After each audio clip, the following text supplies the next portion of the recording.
Let me get one of them slow motion pictures, bro. One of the slow motion pictures. You gotta shoot at 60 frames per second. Come on, that.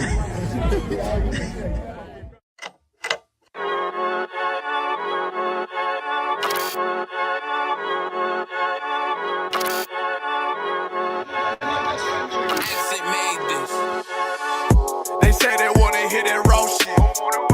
These niggas claiming that they bullshit. These niggas better move and coach shit. Cause if they make the wrong move, it post shit. You see me, they like, ooh, keep on stopping. I'm on my way up and they ain't gon' stop it. They say they wanna hear that raw shit. Coming up on by the bullshit. They see me, they like, ooh, keep on stopping. I'm on my body, real niggas right beside me. Damn right, I brought my army, going up like a rocket, and can't nobody stop me. These niggas garbage, so watch your mouth, boy. Coming all black, slithering house, call me mouth, boy. I'm off the hip like a cowboy. I'm a king, you should bow, boy. So they like, damn, man, you cut up. Nothing I can handle. 144 in the booth, going Rambo. Niggas do you dirty like a stick in a bando. That's why I play the corner like a bum with a banjo. I'ma lead by example.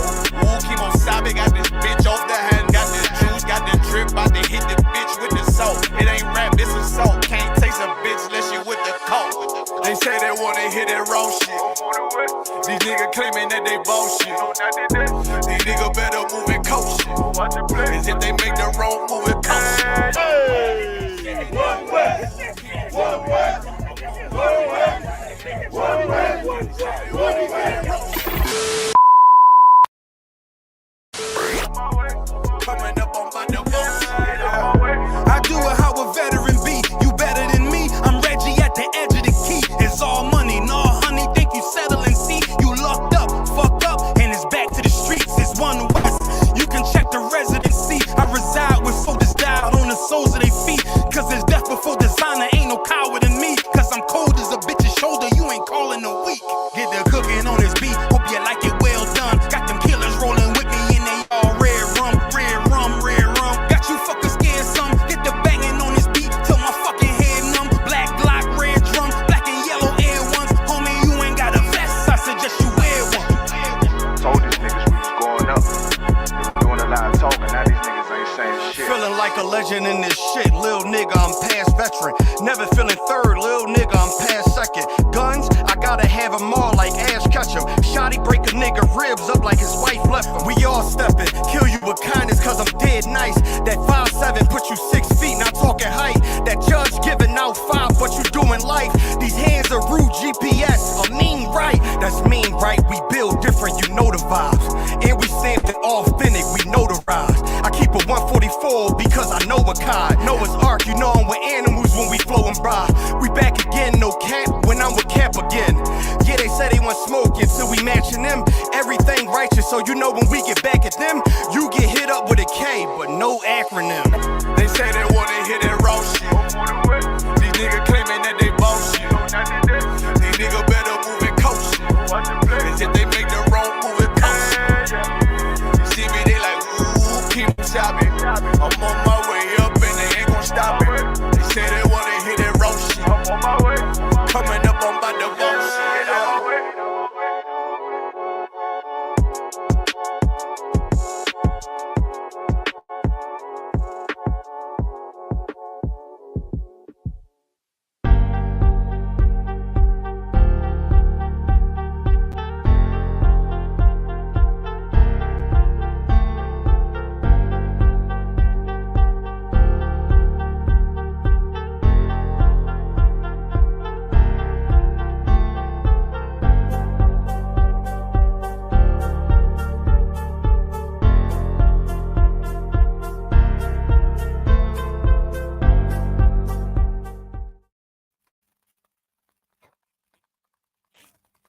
Hey, Shalom, Lord Christ, World Preaching Officer of 1000 and Conscious One of the ISUPK.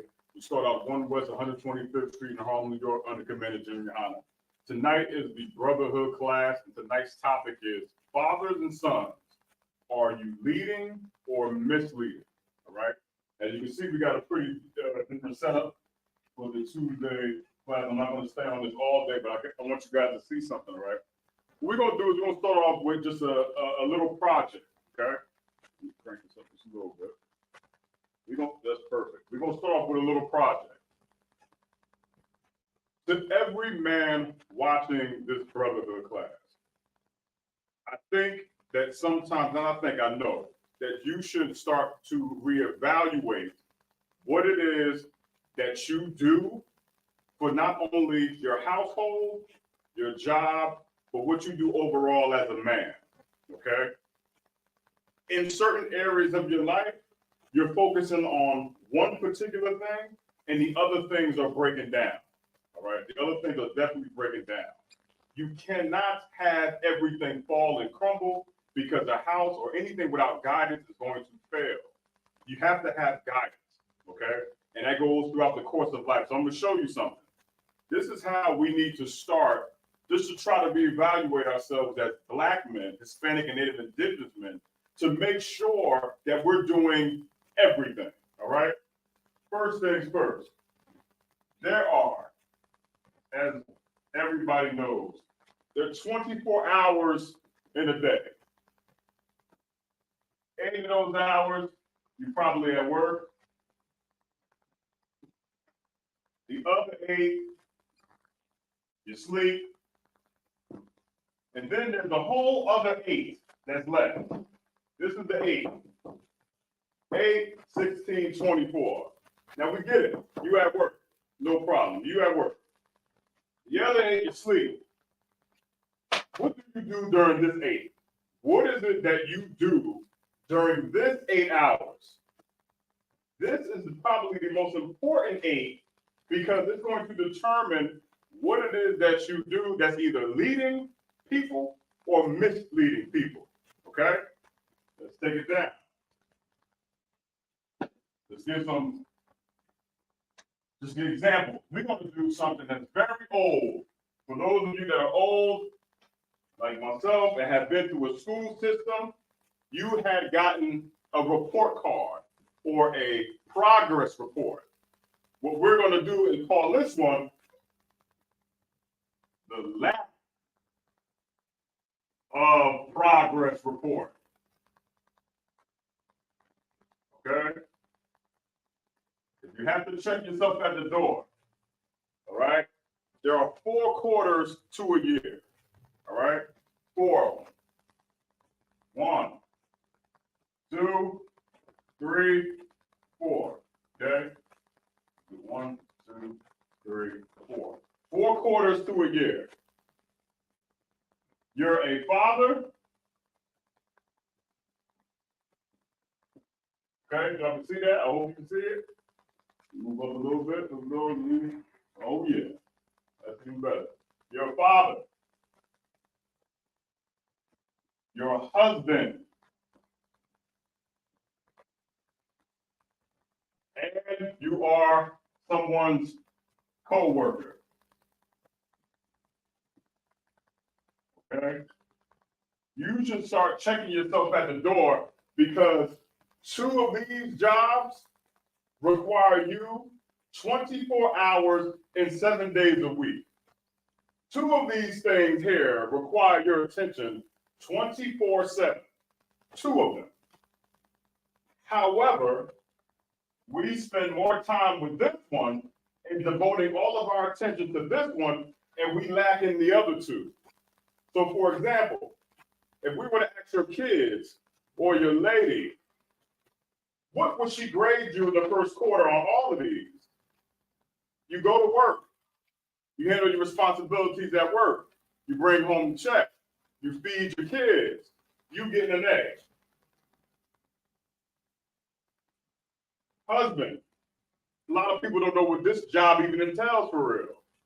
Father. A lot of brothers don't know what that job entails for real, as it pertains to not only the son or the children, but to the wife as well. Okay? The co-worker's job, your job is to go to work, do everything that you have signed up for in that particular criteria of that job, and then go home. That's 8-hour shift, right?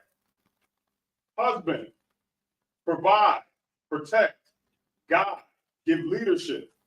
These are the things that you're required to do as a husband.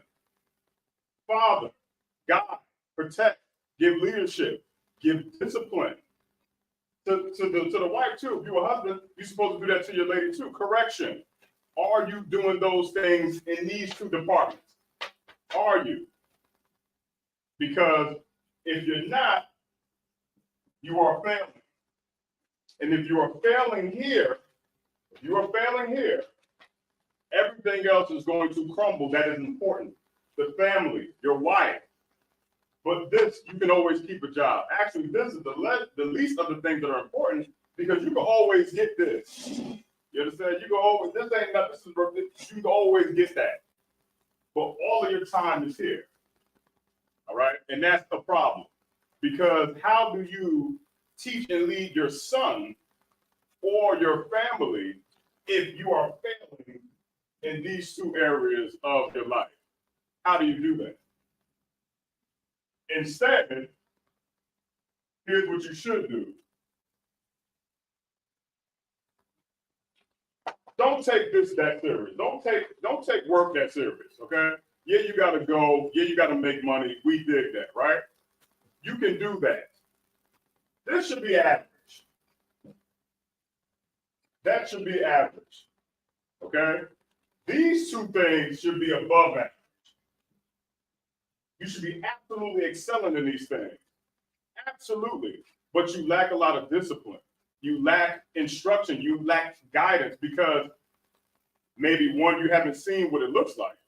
Or two, you know what it looks like, but it's too difficult for you to manage. So instead of really focusing and putting your all into being a good father and being a good husband, you decide to chill and take a backseat, let your lady do all of that, and then work focus on this because you think that this is the most important for the overall house.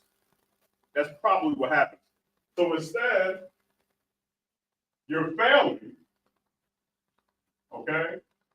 You are failing, and then you're excelling here. But what you should do is be a man and check yourself at the door and say to yourself, you know what? I'm failing here. I need to pull this grade up. I need to get this to a D or a C. But you have to first understand what it is that you need to do in order to get these grades up in these two criteria, in these two areas right here, these two areas of your lack of progress. You're lacking here. You got to get these up. You have to do that. You have to do that. Even here. We don't need this here. Let's do this. Even what we do, and what we do, we excel at. You understand? Let's add this to the thing. Priest. Let's add priest. Hope you guys can see that. Father, husband, co-worker, priest. Okay? Again, you're excelling here. No problem. You go to work. You go to work on time. You clock in. You call them if you're sick. You calling out appropriately. You're giving all your time and your diligence to your slavery, to your job. Okay? You're there. On time. No excuse. No excuses. Husband. You gotta take the garbage out. You don't want to do it. You gotta take initiative. You don't want to do it. You gotta take charge. You don't want to do it. The kid, your son, your daughter, whoever it is, needs leadership. They need discipline. Not a goddamn tablet. Not TikTok. All right. Let's just say D. Husband, your lady needs you to take initiative. Needs you to step up. You hear that a lot. Step up and be a man. Okay? She's not emasculating you. She's just telling you in a very polite way that she's tired. Okay? Getting things done around the house so that way she ain't got to worry about it. Where's the plan at? Your lady is looking for a plan, brothers. I'm going to let you know that right now. But brothers in the world, your lady is looking for a plan. You are the coach. She's the player. How do we win this game? If she has to be the coach and the player, then she will feel like there's no need for you. That's how that works. Okay? She'll start leaving you out of things because she knows that you can't handle it because you don't have leadership skills. You don't know what it's like to be in a leadership position or role. Okay? You need to do that. So you're not really passing here. Priest, we do the work of the Lord. Okay, so you already know what that means. All of our time is going to this. These other things are second and third categories, but this is number one for us. Okay, but let's just say you a brother of the truth. Okay, your zeal is kind of off. You first got to go get counsel, obviously, and don't let that sit with you. But all of these is going to be a reflection of this too. Because if you ain't devoting time to this, but you have it more here, you're going to be kind of failing in this area. And you have to evaluate yourself and check and go, what is it that I'm not doing? What is it that I can be doing better? What is it?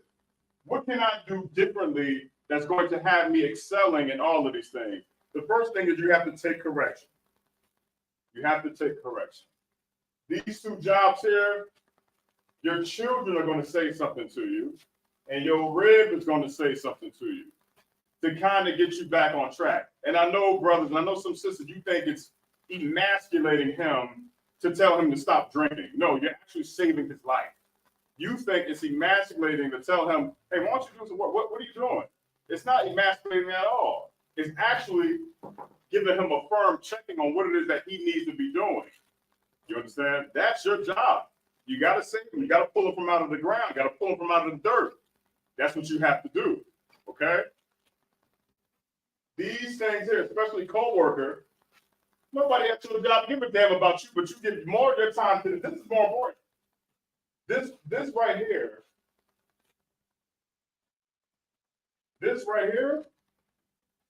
we really go hard for that. We really go hard for the job. When in actuality, it's a slavery. Okay?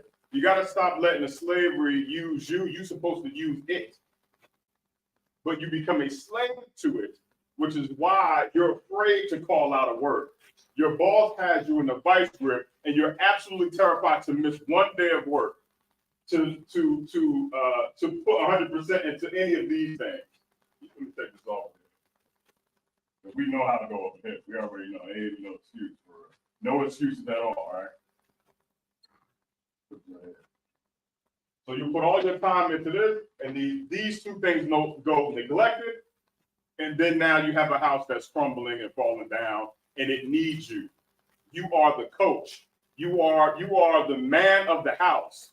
What do you do besides have sex with this woman and bring money to the house? What else do you do? How do you lead? How do you provide? How do you protect? What the hell is the plan? Can you build something with your hands? Or are you lazy and you just like, well, she'll do it. She'll do it. Well, we are in Atlanta, Georgia, and around the world, because I don't want to make it a regional thing. A lot of brothers here suffer from this mama's boy thing. A lot of brothers, period, because we've been raised by, and me included, until I woke up. We suffer from this very mama's boy mentality where you're waiting for a woman to do something for you. You understand? So now you don't have that type of zeal that you need in order to be a go-getter. Okay? Captain Gahan told me something heavy one time. He said there's two types of men, right? Especially in the truth. There's a man that you have to tell to go, and then there's another man that you have to tell to stop. And if you apply that knowledgeable logic to brothers in the world, are you a man that somebody has to push you and tell you to go, and then when you go, they got to keep pushing you and keep pushing you? Or are you a brother that moves so much that somebody has to tell you to stop? Your rib ever say, your woman ever say, hey, why don't you slow down? You all over the place. You know, I gotta get things done. Or are you the type of brother that just lax? You know, she'll get it. You know, we're gonna find that out today. We're gonna find it out, all right? So enough of this. Let me get this off. Remember this, lack of progress report. You should be trying to pull your grade up. First, you have to analyze what it is that you do and what you don't do, and then pull your grade up. And ladies, get with your husband. Sons, get with your fathers. Say, hey, listen, Dad, I need something from you. We need this. We need that. We need you to be the man around here. You understand what I'm saying? Nothing wrong with that. Nothing wrong with that at all. All right? Let's start this class. Sit tight, people. Bear with me 1 second. You know how we do it. All right. The water for being patient with the kid, all right? Let's get it. Who we got on the conference call? Mama Saw, you got anybody online? Who online? What we got? Y'all man, Joseph? Sloppy, I'm tearing that shit up. Hold on, brother. Hold up. All right. I had to get certain things out the way, y'all. Salaki. I'm knocking shit off. All right. Young man, Joseph. Young man Joseph, all right. Don't sweat. Questions, I'll take any of them that you got. Makulak. Anybody on the conference call? Make sure you writing those down too, all right? When you get a moment, Mawasa. Because we got to take attendance, all right? All right. Getting on with this class, cracking on, all right? We just had to do that quick exercise for the sake of understanding what this class is about. We have a lot of sons, but we have very little fathers. Very little fathers. A father's job is to do exactly what we are describing here today. He's supposed to chastise. He's supposed to give leadership.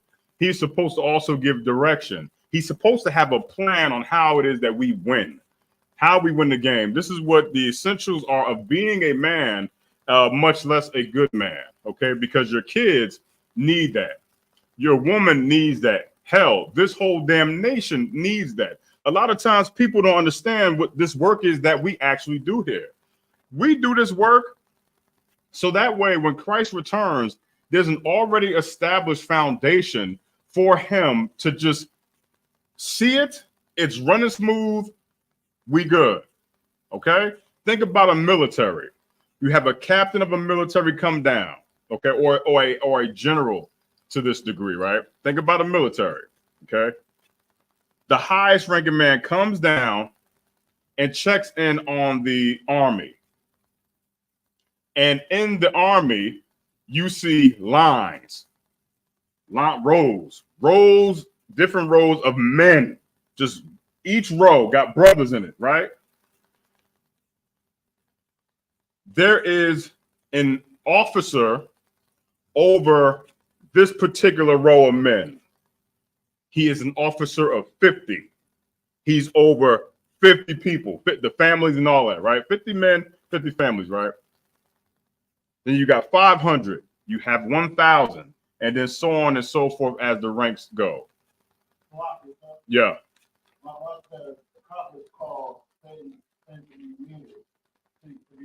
Oh, it's good. We good to go. It's good. Yeah, yeah. You have these rows of men and families. That's the people that you over, the people that you instruct. Let's just go with the brothers for right now.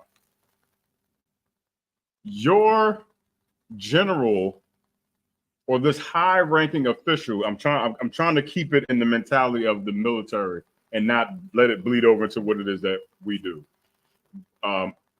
This high-ranking military official wants a mission done. So he goes to the brother the cadet in this case, or whoever it is, the officer over these 50 people. Assemble your men, get a plan. We move out in 0800. As a man, what is it that you tell all of these people that you are over? You got to have a plan. How do we execute the plan? Who's going to do what? You have to have a plan as a man. Okay? This is the military of the Lord. So that way, when Christ returns, you know exactly what to do. You over this certain amount of people. You tell them what to do. But if you a cat, if you're a cat that can't make a plan or make up your mind, you double-minded, I want to tell you to come in here so that way we can straighten you out. You understand? So that way we can get you in order. So that way you can prepare yourself in order to be a leader of men, and also just a leader of your family. A lot of us that come in here, we haven't no knowledge of what a leader is because our leaders in the world have failed us.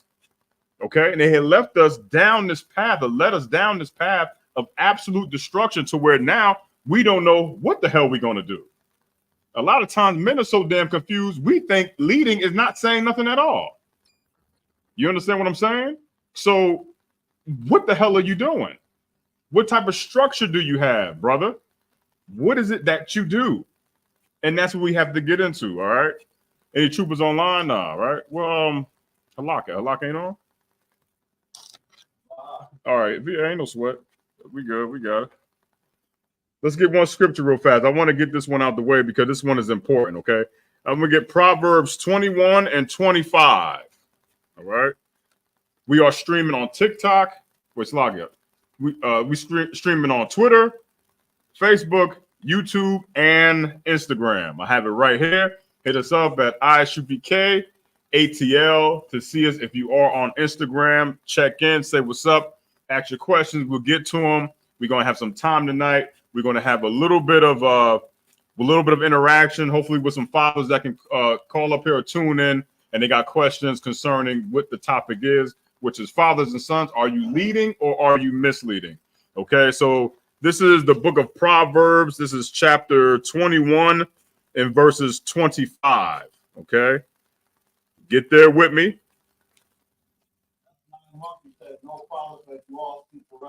Who said that? Oh, what was the question she said? What was the comment she had? No father because we all sleep around. Oh, no father because we all sleep around. Well, that don't really make sense. But you know, explain. What was monkey paw love? What is it? F9 monkey. Explain what you mean. F9 monkey. That we all sleep around, and who is the we? For context purposes, all right.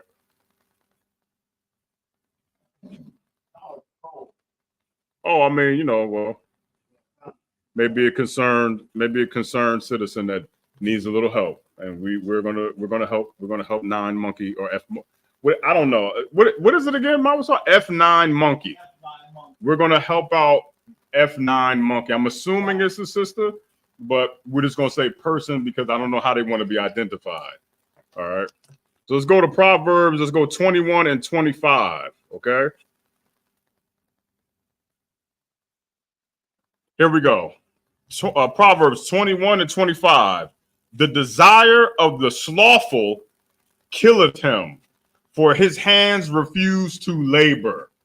This is, if not, you know, a majority of the time, most of us as black men. You sit around, you don't do too much of nothing. You know what I mean? And it's because nobody's requiring you to do anything, or you don't have a real passion or desire to do too much of anything. So because of that, you decide to be slothful. Slothfulness is not lawful at all. It is very unlawful to be slothful. And that's a funny rhyme, right? It's an easy thing to type at home on your computer. It is a very difficult thing to come in and to class and physically ask questions and learn the proper way. It's easy to be a keyboard warrior. That's a very easy thing. You know, Teflon typer, it's a very easy thing to do that. It is a very difficult thing, however, and it may be too much work to come in physically, to get up out of bed or on your couch or wherever you are where you perform your sluggish duty, and then come into class. You know, it's almost like asking somebody to be a man. And I understand that's a difficult thing sometimes, you know. But this scripture is specifically talking about being slothful. Okay, so if you're the type of brother, the reason why we said, are you leading or misleading, is because your slothfulness could be potentially misleading the people in your house or the people that you know who actually follow you. And in your mind, you perceive it as leading because, hey, well, they follow me. They follow me. Yet the second part of that scripture says, for his hands refuse to labor. And I'm not talking about a brother who it's hard for him to find a job. I'm not talking about that. That's not what I'm talking about. We're talking about a brother who refuses to do things that will quantify him in this way or to identify himself as a man. Men want to do things. You understand? Men want to do things with their hands. They want to labor. You understand? Which is why if you see a brother who is slothful, you almost question his manhood and go, damn, man, you gotta man up. You know what I mean? Like it's implied that he has to do something and not just sit around. What are you doing? I have this saying, and most of the brothers get tired of hearing it. I'll say, if you're not doing nothing, then what are you doing? Nothing. You're not doing anything at all because you refuse to labor. It's easier just to kick back and let your lady do it or your children do it. But when it's time to do the heavy lifting, you refuse to do it because you're slothful, which is again unlawful. The KF chick, wasn't it PF Chang's or KF9? Oh, F9 Monkey. No, whoever it is, they love you. Okay, the water. F9 Monkey. Whenever you're ready, I'm here to you know. Underground boom bap at back. All right, underground boom. Hey, what's going on? Shalom. Make sure y'all sign in for attendance. Hit the subscribe button. Smash that notification bell. Do all the things that them influencers tell you to do, and support the truth, man. That's important. Okay. Let me read it again from the top. This is Proverbs for those of you that are just now tuning in. Proverbs 21 and 25. Okay. The desire, which is a craving, that's a craving. The desire of the slothful killeth him. That desire that he has to not want to do nothing is actually killing him. You understand? The desire of a lazy brother is diminishing his character and also his masculinity and everything that it means to be a man. The desire for just wanting to play video games all day, the desire just want to go down and hang out with your boys, the desire to go sell drugs, the desire to just sleep around and sleep in the house all day. The desire, it says, the desire of the slothful killeth him. You desire video games so much so that now you don't get enough sunlight, so your vitamin D levels are down to the bottom of the pit because you in a room all day doing this. Yeah, boy, talking to whoever the hell. I don't know who y'all talking to, but y'all. Yeah, boy, yeah, I got you now. I got you. Oh, here my wife come. I gotta clean up. So you hurry up and sweeping up, you know. And it's killing you. Alcoholics. I ain't forget about y'all. Alcoholics. That desire to wanting to be, first of all, too much consumption of alcohol makes you lazy to begin with. Alcohol is a downer. Hence the term when you get down. You're down and out. It's a down. It's going to make you lazy. It's going to make you just kind of fall back. So, yo, Mama Sar, do me a favor. Put in the text thread that I need a reader. Okay? I need a reader, either on the screen or on the phone. All right, I got you, Makula. I got you. I ain't know you was in there. I hear you, but we need somebody else too. We need a couple other brothers. If you ain't slaving, tune in the class. I need to read. But I know you there, Makula. I got you. Hey, you Tawab, Makula? You come good. Hell yeah, I'm Tawab, brother. That's right, great. So if you're a slothful brother and you go to that bottle, it's going to make you lazy, man, because it's going to make you want to regret doing anything else. You're going to feel like, oh, man, I got to do everything else. You put energy into that. You put energy into going to get it. You put energy into going to get the thing that you desire that makes you lazy. And then make excuses for being lazy. Oh, man, I feel down, man. I'm so down. All I got to do is drink, man. I got so much going on. Brother, everybody got something going on. You got to get that slothful spirit up off you. The more work you do, especially in the brothers in the truth know this, who all of us were in slumps before. All of us in the truth were in slumps before, okay? We go through things too. But what do the brothers in the truth do? We put more work on ourselves that has to do with building our nation versus sitting and dwelling inside of that sorrow, thus crawling inside of a bottle. Because we know that that's a demon. We know that that's a demon, and the demon is trying to kill you. It's trying to unalive you. That is the job of a demon. So why even let that spirit get on you? And then to not only have the spirit get on you, but then to try to make yourself feel sorry for, oh man, nobody wants to talk. I don't know what the hell going on with my girl. Man, damn that. Be a man. Be a man. You are failing in this department, brother, and you got to look yourself in the mirror, just like I did. I tell a story all the time about that, the night in the extended stay. That's the name of the story. Everybody knows it very well. I had to look at myself in the mirror and be absolutely disgusted with what I had become at that particular moment right there. I had to be so disgusted with what I looked like. And I was slothful, man. We can't lie in here. I was slothful. I was slothful in all areas, man. It wasn't just one area. I was late for work all the time. Whatever went for work, I was like, man, damn all of this. But the one thing I wasn't late for was happy hour. I wasn't late for that. I was on time for happy hour. And of course, I'm using that as a, as a pun in this particular in this story. But it's absolutely true. And I went in that bathroom, man, passed out, woke up, looked at myself in the mirror, and was like, nah, I'm failing. And if I'm failing at just being a man, then I can't be excelling in any other department. And I can't have people up under me, my daughter, her mom, anybody else, look at me like this. Because what the hell are they going to think? How the hell am I supposed to tell people what to do? I'm the man of the house. How am I supposed to tell people what to do? And I'm slumped over like this. How do you do that? Nobody's going to have respect for you. You see what happened to Noah, right? When Noah had got drunk, to honor him, his sons covered him with a blanket, but they walked backwards to cover him. They didn't want to look at him because they didn't want to ruin and tarnish the image of what their great father was. And even in that state, but they understood. So we don't want to see him like this, because we don't want to look at him and be disgusted by what we see and let that feeling then take us away from the fact that he is our father and he's a great man. You understand? So we have to stop being slothful. We have to start doing things and bathing in labor. Bathe in the labor. Do some work. 24 hours in a day. I'm gonna keep beating that point home because I want people to understand. I want black men, you brothers at home, to understand what it means to have 24 hours in a day. Sleep for 8, work for 8. What are you doing in that other 8? To where you could now excel and be the leader that you are so chosen to be.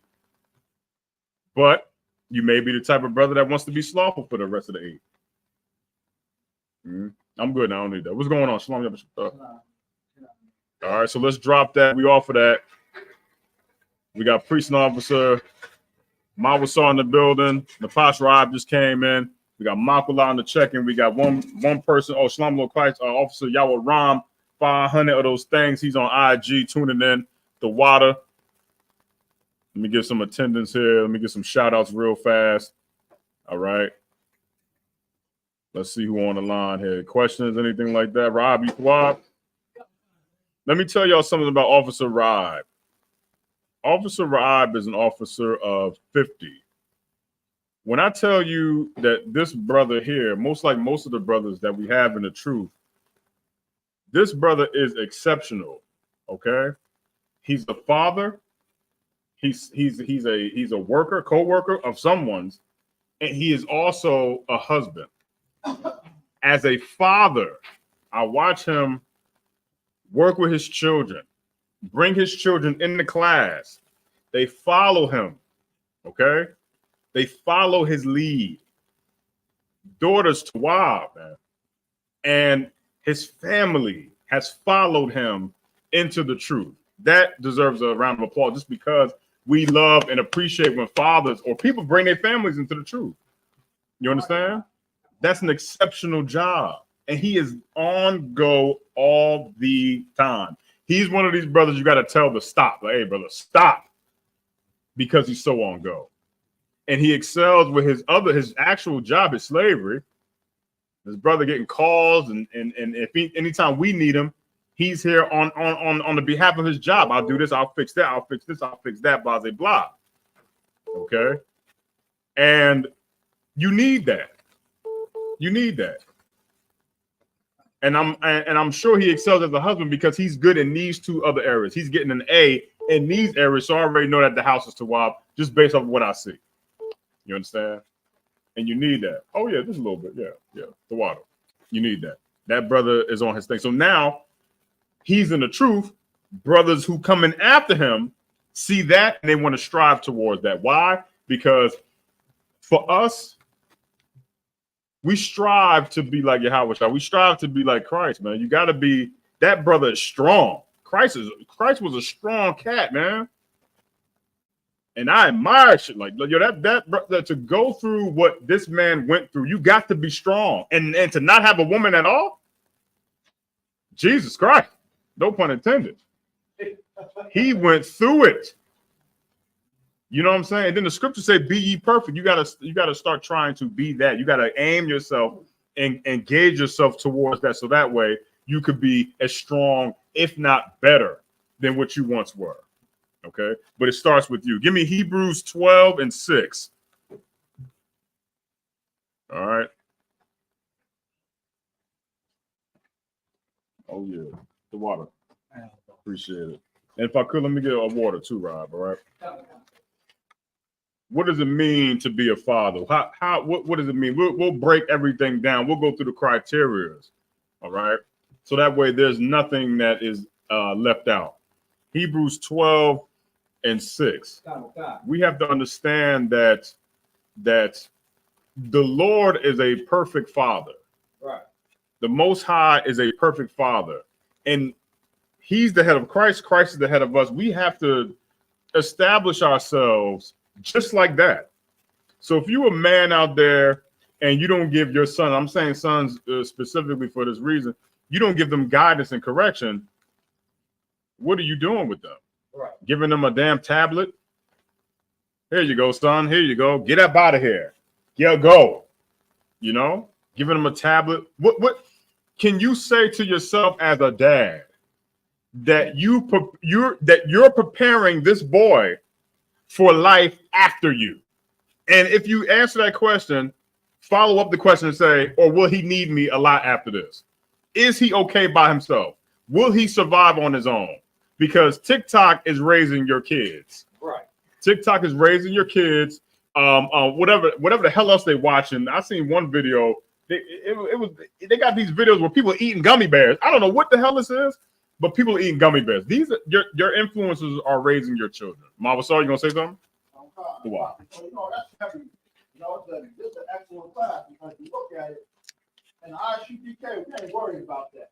Our children are being raised, you know, to not just do TikTok videos and eating gummy bears, as you say. Right. You know, they're being raised up in this truth. And just like you can see it in the spirit, even in the little baby. Right. You know, they try to salute. Right. You know, they try to, Right. they try to say the salute. Right. They trying to get it going too in the ribs too. You know what I mean? Right. But it's a perfect example of the man leading. Right. You understand? Brothers, you watch football. Guess who's gonna start to watch football? Your girl. Right. You watch basketball. Guess who's watching it? Your girl. Right. If you put things together as a man, you build things with your hands, right?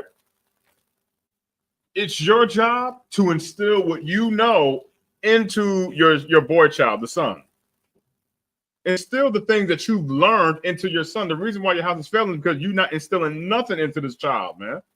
You're not building him up. You ever see these cats walking, and men too, that make no mistake about it. I know that brothers don't have fathers. I know that. Okay. I know that. But you're supposed to be a father to the fatherless.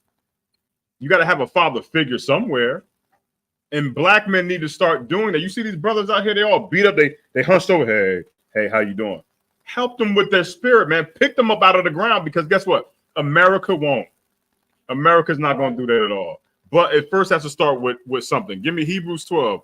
Makwala, stand down. I got Raab in here, but I may call on you for another scripture, all right? Hey, stop. If I may right quick. Sure. That's just like that video with that little kid. When he told his mom, he was like, hey, I want to look like Drake. Yeah. Put all that makeup and stuff on. Yes. And he's like, I want to see. You know, she had him look like a little girl because that's what Drake do. Right. I mean, like, let me tell you something too. That's another heavy point, right? Because a lot of times the structure that the father builds up in the house, the mom comes and tears it down. That's a real thing. Sisters, you got to stop doing that too. You got to stop. You got to stop when the father is disciplining the boy. You have to stop coming in there after you jacked it up. You got to stop coming there going, oh, you're being too rough. You're supposed to be, man. Right. You are. I'm not saying to beat him up till he's a bloody pulp, but he got to go to the hospital. I'm not saying that. However, when dad is doing dad stuff, you got to stand down and mind your business. It ain't your time no more. That's right. You had him from 0, 2 months up until however long it took for him to be like, you know what, I'm a piece of crap. And now dad got to take over. Right. Dad got to take over and undo the thing that you did. So now, instead of you coming in and interfering with it, let it happen. Stand the hell down. You've done enough. Stand down. You okay. Great. Stand down. All right. Give me Hebrews 12:6. Come on. This is the book of Hebrews, chapter 12 and verse 6. For whom the Lord loveth, he chasteneth, and scourgeth every son whom he receiveth. Let me tell you something, man. The Lord disciplines the people that he loves. Right. I.e., Egypt, Exodus, and therefore slavery in America. He disciplines us because he loves us. You understand? We are his children. And if you have a son and you don't discipline your son, you cannot say that you love your son if you do not discipline him in any way. You understand? Because what? Love is correction. Right. Correction is love. Right. You cannot have one without the other. You are spoiling this kid, and because you don't discipline them, they think they can do whatever they want, and now you have a problem, which is why when they're with mom does that, because mom can't really discipline like how dad can. All right, there's an authoritative tone that dad has that'll shut all that down. Right. Back in the day, there used to be weight attached to the words, I'm going to tell your father.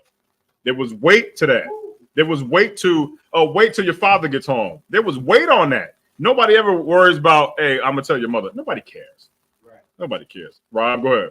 Come on, sir. Salaki, sir, if I may. Yep. I have a precept. Let me hear it. What you got? Come on, the book of Ecclesiasticus, chapter 30 and verse 1. I'll stand behind. No. Go ahead. No, you're good. You're good, bro. Okay. Mhm. Okay, because you might have had this coming. I don't know if it was campfire. No, please. No, go ahead. Come on, Salaki, sir. This is the book of Ecclesiasticus, chapter 30 and verse 1. He that loveth his son causes him oft to feel the rod, that he may have joy of him in the end.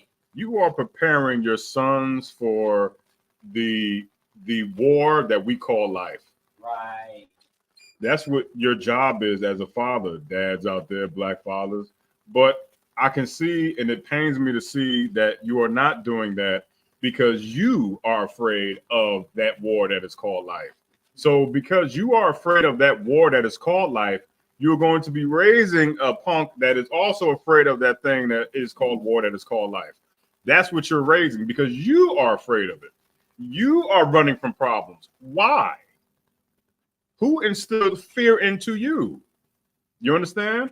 As a man, you're supposed to run towards the problem, not away. How are you going to save a nation of people, or how are you going to save your own family when you yourself are afraid? You understand? You got to start checking yourself at the door. I had and everybody know, and I like to give life stories because I know on the other side of the camera, for those of you who are in the internet world, you may say, well, these brothers think they got it together. No, we didn't have it together until we got in here. I had an issue with my liver and my gallbladder all at the same time, right? And one day we was out, I think it was mission 7 or whatever, 6. And I kept feeling this pain right here. I was like, damn, what the hell is this? I didn't know what the hell it was. I think Rob was there. Most of the brothers, Mabasar was there. I was like, damn, it's like this pinch. Brother, I ran from this pain for like 2 weeks. I knew exactly what was going on. Like there was this feeling I had like, yo, something's wrong in this region. And then I said, Nakashwan, you being a punk. Don't run from this. Don't run from it. You probably caused it. Now you're going to have to deal with it. Because that demon was chomping at me, man. He was like, yeah, don't worry about it. It'll go away. Just go to sleep. You know how to, black men think that sleep is the cure. You sleep it off. Don't worry about it. It'll go away. Yeah. And I was putting together this bed in my house. And I had bent over to put the bed together. And I felt something on my side, man. I was like, no, something ain't right. And it was at that moment, as I laid there on the floor, I said, I can't run from this. Because if I run from it, it's going to make it worse. And had I ran from it and ignored it and being afraid of it, it probably would have killed me. Probably would have got me up out of here. But I said, I don't fear anything but the Lord, and I'm not going to run from this. So I went to the doctor and I got rid of that damn thing. That was the point. You run towards the problem, and you, with a spearhead, just bust this thing open until it's gone. Don't run from nothing, man. Right. Don't be a punk and don't be a bitch. Right. Stand up toward everything that is an obstacle in your way and bulldoze through it like the man that you are. Stop running from problems. It's very girly, and you don't get no respect for it. After, like say, for example, we watching a basketball game, right? You know when the basketball players dunk the ball and they dunk it on them, they go, yeah! That feeling right there is the feeling that we get when we accomplish something that we thought we couldn't do. That is what you want to strive towards. Okay, that's what you want to strive towards. And that leadership, that zeal that you have, your sons will look at that, and your lady too, like, damn, you know, that's something to strive towards. That is something to strive towards. When we talk about Christ, right? Christ is the Son of the Most High. We all are. Christ was the best of us. Right. The Most High took him out of here with no problem. Took him up out of here. What should that make you do? Now, as we are sons too, we are his sons as well. Just imagine seeing that, right? And you go, damn, the Most High took him out. What the hell would that mean that I have to be if he took him out? A drunkard? What do I have to be if he took this, do that? Not even what I have to be. You would be like, man, I got to come correct. You will want to like up your game a lot because you're trying to match, if not surpass, the last cat that just got taken out. Right. As an example, you understand? That's a leader, man. Right. That is the leader, bro. And you got to do that. And if you don't, you just lazy and you don't want to do nothing because the only thing you value is your slavery, your job, and you slothful. All right. But it starts with discipline. Give me that Hebrews 12:6 again. God. This is the book of Hebrews, chapter 12 and verse 6. For whom the Lord loveth, he chasteneth. He chasteneth, man. He chastised them. He put that pressure on you. It used to be a time where fathers did that with the sons, man. Keep that pressure on them boys, man. Damn what your woman's saying. Right. And if she says something, put the pressure on her too. Right. Keep that pressure on them sons, man. And in the truth, we get that pressure too.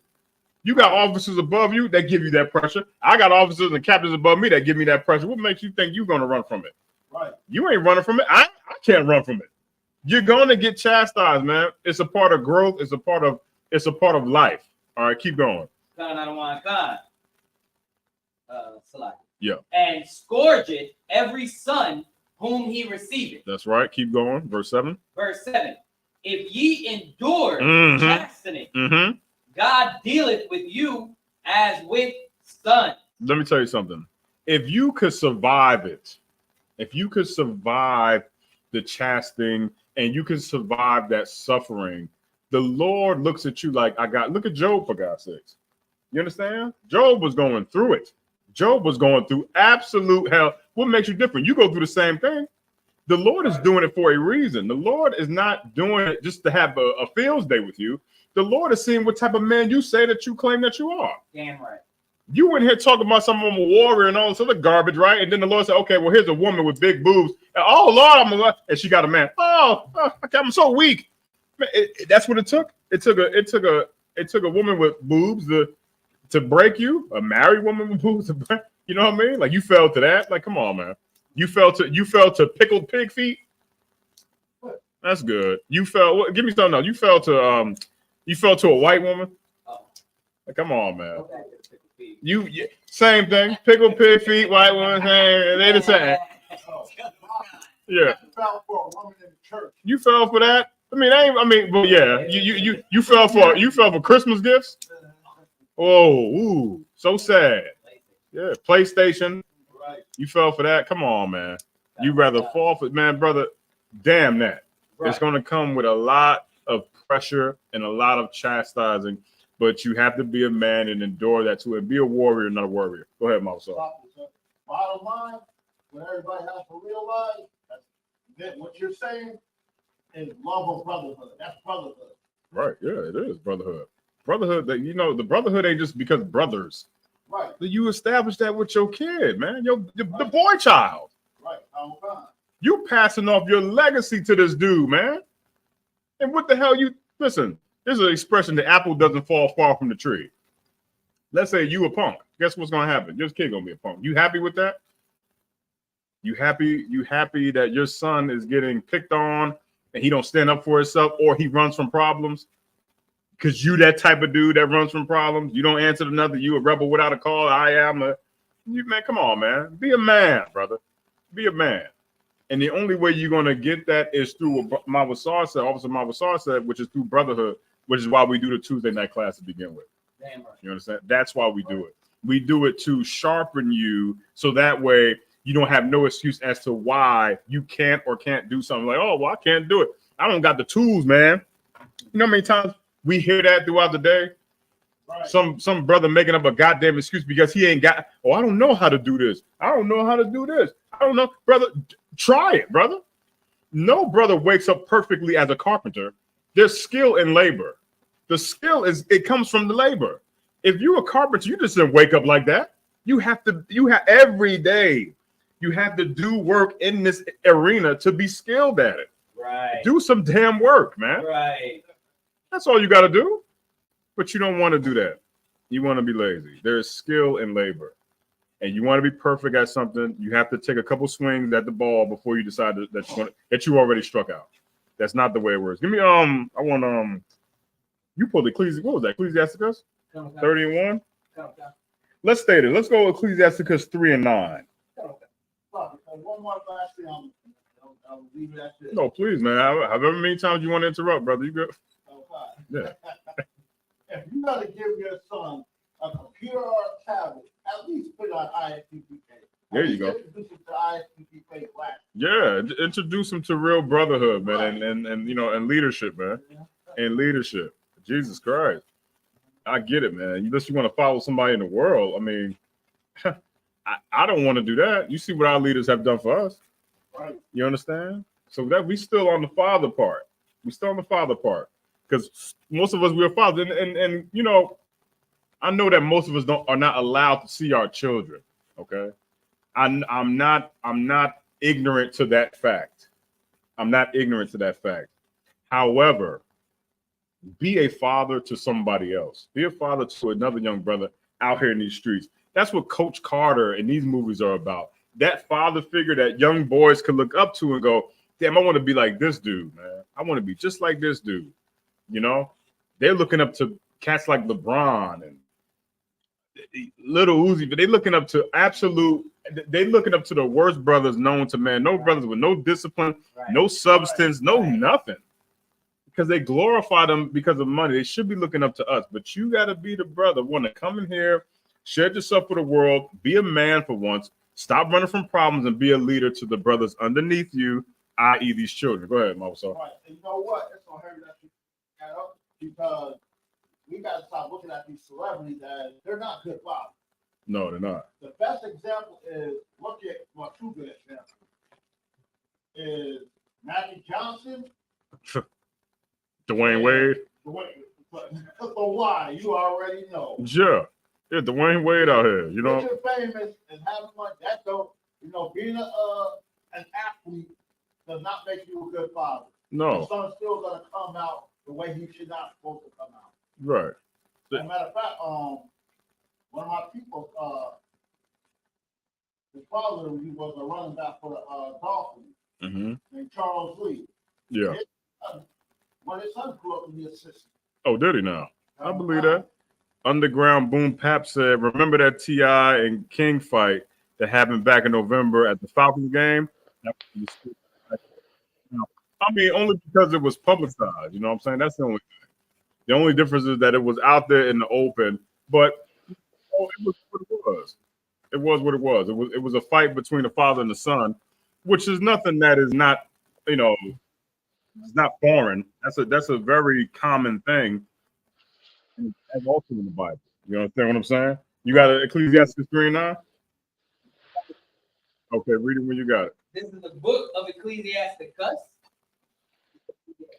No, Ecclesiasticus. Where Ecclesiasticus 3:9? Yeah, go ahead. No. This is the book of Ecclesiasticus, chapter 3 and verse 9. For the blessing of the father establishes the houses of children, Mm-hmm. but the curse of the mother rooted out foundation. All right, let's take it down. Read the first part again before the mother part. Con. For the blessing of the father establishes the houses of children. The blessings of the father. First and foremost, what is a blessing? Well, you get the A. I see Hadar and I see Trooper Halak. Hadar, Shalom, Yabashim Shabbatah. Shalom, How about some stuff? Barakatah. Trooper Halak, good. Shalom, Yabashim Shabbatah. What's going on, y'all? Y'all Tawab? I'm Tawab. Adawan, how about yourself? I'm Tawab. Hadar, you good?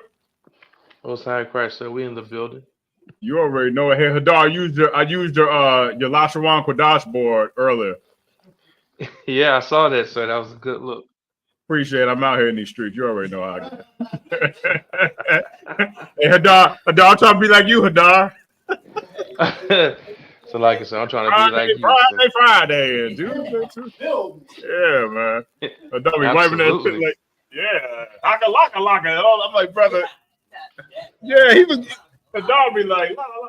I'm like, Hadar going off, boy. There's Officer 1000 Hadar Mob. He teaches the Lashawan Kodash class, which is Hebrew for Holy Tongue.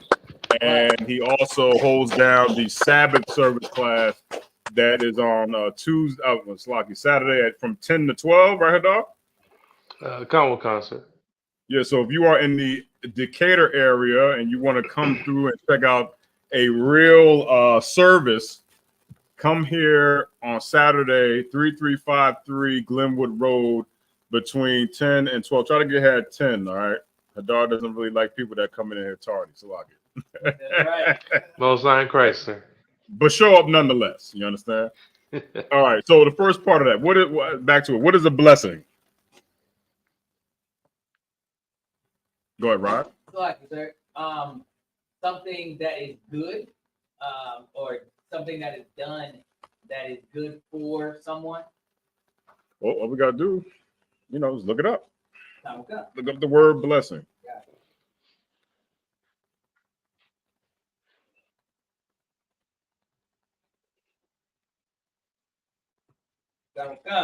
Okay. This is the definition of blessing according to the Oxford Dictionary. God's favor and protection. Mm-hmm. So let's break this down. The father, his blessing, establishes the house of the children. His protection itself is a blessing because it is a man's job to protect. It's one of the jobs to protect, right? And it is a very important duty that we have as Black men to protect our household. Blessing for sure is just anything that is given. Okay, that is a given to this house. That is a good thing. That's in God's favor, of course. Protection, leadership, guidance, instruction, order. What is not good is chaos, depression, alcoholism, drug use, all that type of stuff. These are not things that are in God's favor at all. Right. You understand? Now, if you are a father and you don't know what the hell protection is, that's an issue. Okay. If you are a father who doesn't give instruction or guidance in your house will fall. But this scripture says, read it again. There's the book of Ecclesiastes, chapter 3 and verse 9. For the blessing of the father establishes the houses of children.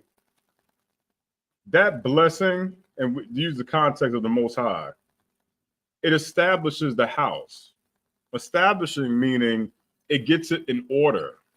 It established the houses of children. Children could dwell there. They feel good there.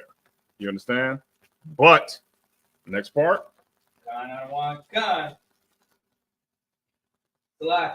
But the curse of the mother rooted out foundations. Somebody take a stab at that. What is the curse of the mother?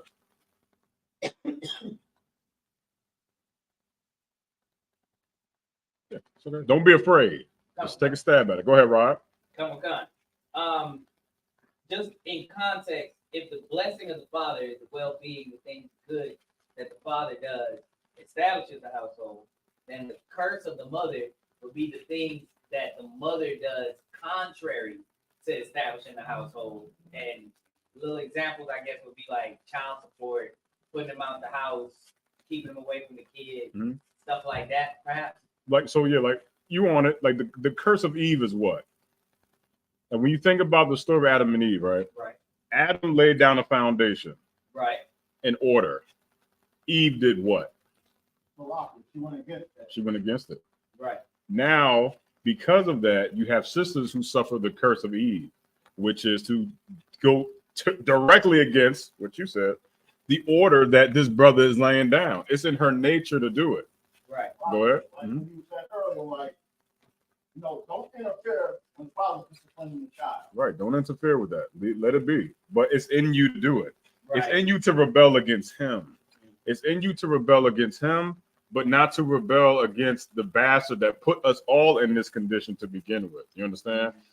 So instead of doing that, just don't say nothing. I know that's going to be hard for you, but you have a man here that is a blessing to this house. One, because you have one. And then two, he's providing order to undo probably the thing that you did. So he got to do it. It's a man's duty to do that. If you start doing it, then what's going to happen? You're going to get frustrated. You're going to bring it up to him. I'm tired of doing all the work.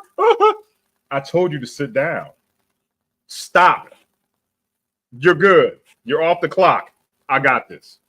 You understand? But because you keep doing it, you're going to keep getting more frustrated and more depressed. Let this brother do what he's supposed to do. And brothers really do it. But first you have to have a plan. You have to have a plan. So let's throw it out there. Let's say, for example, your son isn't listening in school, right? He comes home. What do? Fathers, what do? Remember, you establishing an order in the house. You got to have a plan when problems pop up. This is a small one. I'll get to a larger issue later. What do? Go ahead, Rod. Like, so you just mean the kid just not doing Yeah, the kid not listening to school, just like we were, just like we did back in the day. Think about that. Like when we weren't listening, and the teacher told the parent, what did our parents do? Yes, say it. Discipline them. Yeah, discipline them. Discipline.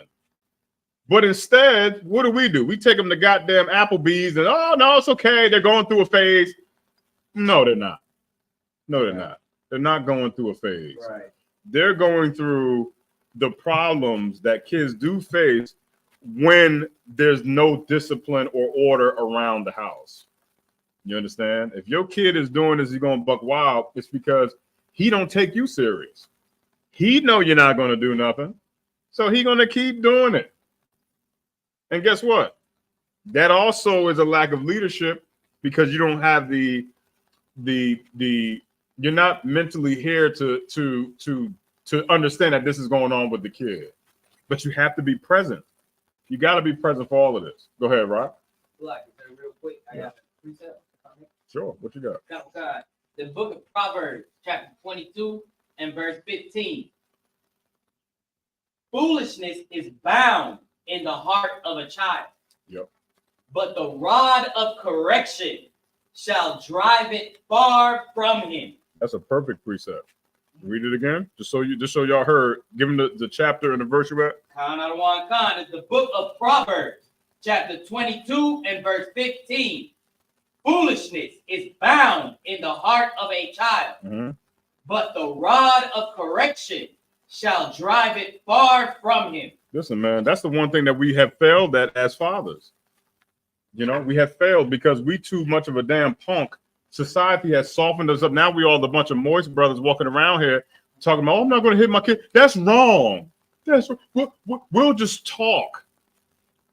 Esau talks to his child. That's right. Esau does that. Now you've adapted what Esau is doing.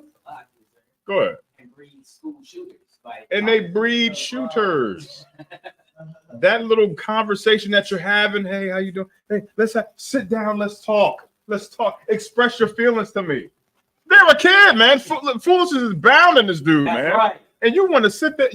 You're trying to have a logical conversation with a kid. You are the damn parent. You the adult, and you want to come down off of your adult pedestal to connect with them. Let's talk. Let's talk about what you're feeling. Yeah. Express to me your feelings. And then you sit back like a goddamn guidance counselor like this. Guidance counselors don't take your kids serious either, by the way. They go, how did that make you feel? Mm-hmm. What do you think? You looking to the kid to give you the solution to the problem. When the problem is this, I'm taking your tablet and I'm gonna smash it on the ground. Right. That's it. Like that little Teddy, they're in timeout. Go to timeout. Yeah. Timeout. And But we've adapted, black men, we've adapted Esau's way of disciplining because he told us that it's wrong to take that belt and whip that kid's behind. We were told that's wrong. We're barbaric. Right. Coming from the barbarian, obviously. But we're the ones that's barbaric. But it was the way that worked. We're scared to discipline kids now. We're so scared. Man up. You're failing your son because you're too much of a wuss to discipline him and correct him. That means you don't love him. Right. Because you're not correcting them. Somebody wants. Oh, go ahead, Mama. Sorry. how is a man so violent and so bloodthirsty with a bloodlust going to tell us how to discipline, how to be calm and not be so rough with our kids? Right. Because the goal, Esau's goal is to emasculate us. Right. You understand? Right. We are the greatest men on this planet. That's right. Esau's job is to make us tap out and submit like a bunch of girls. And once he drives every bit of masculinity out of our body, it's easy to run over us, which is where you get like one of those house Negroes, those tap dancer dudes from. Yes, boss. I was a dude's a boss. I was a dude's. And that leads me right into the next topic, right? You are so disciplined at your slavery that your house is lacking structure. Everything you do, you show up to work on time.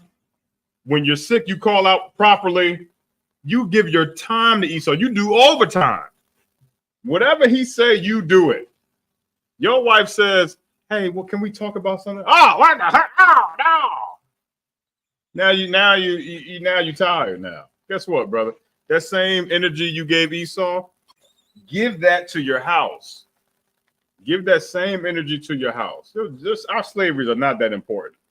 Right. But if you giving 100% to your slavery and 10% to your wife and 10% to your child, like, come on, man. You're the greatest worker of all time. You're the greatest co-worker. Terrible dad, terrible husband. Right. You'll boast on your chest. You'll tell your lady, "I got a raise today." How'd you get the raise? I worked hard. I do everything he told me to do. In the house, however, it's dirt all over the floor. There's no leadership. You're lacking integrity. Like, come on, man. You're broken at home. Go ahead. You know, there was a movie that came back in the 90s. I forget the name of it. Yeah. But the brother, he had a slavery where he was working at the gas station. Right. And the bosses, the Edomites, they was always getting out.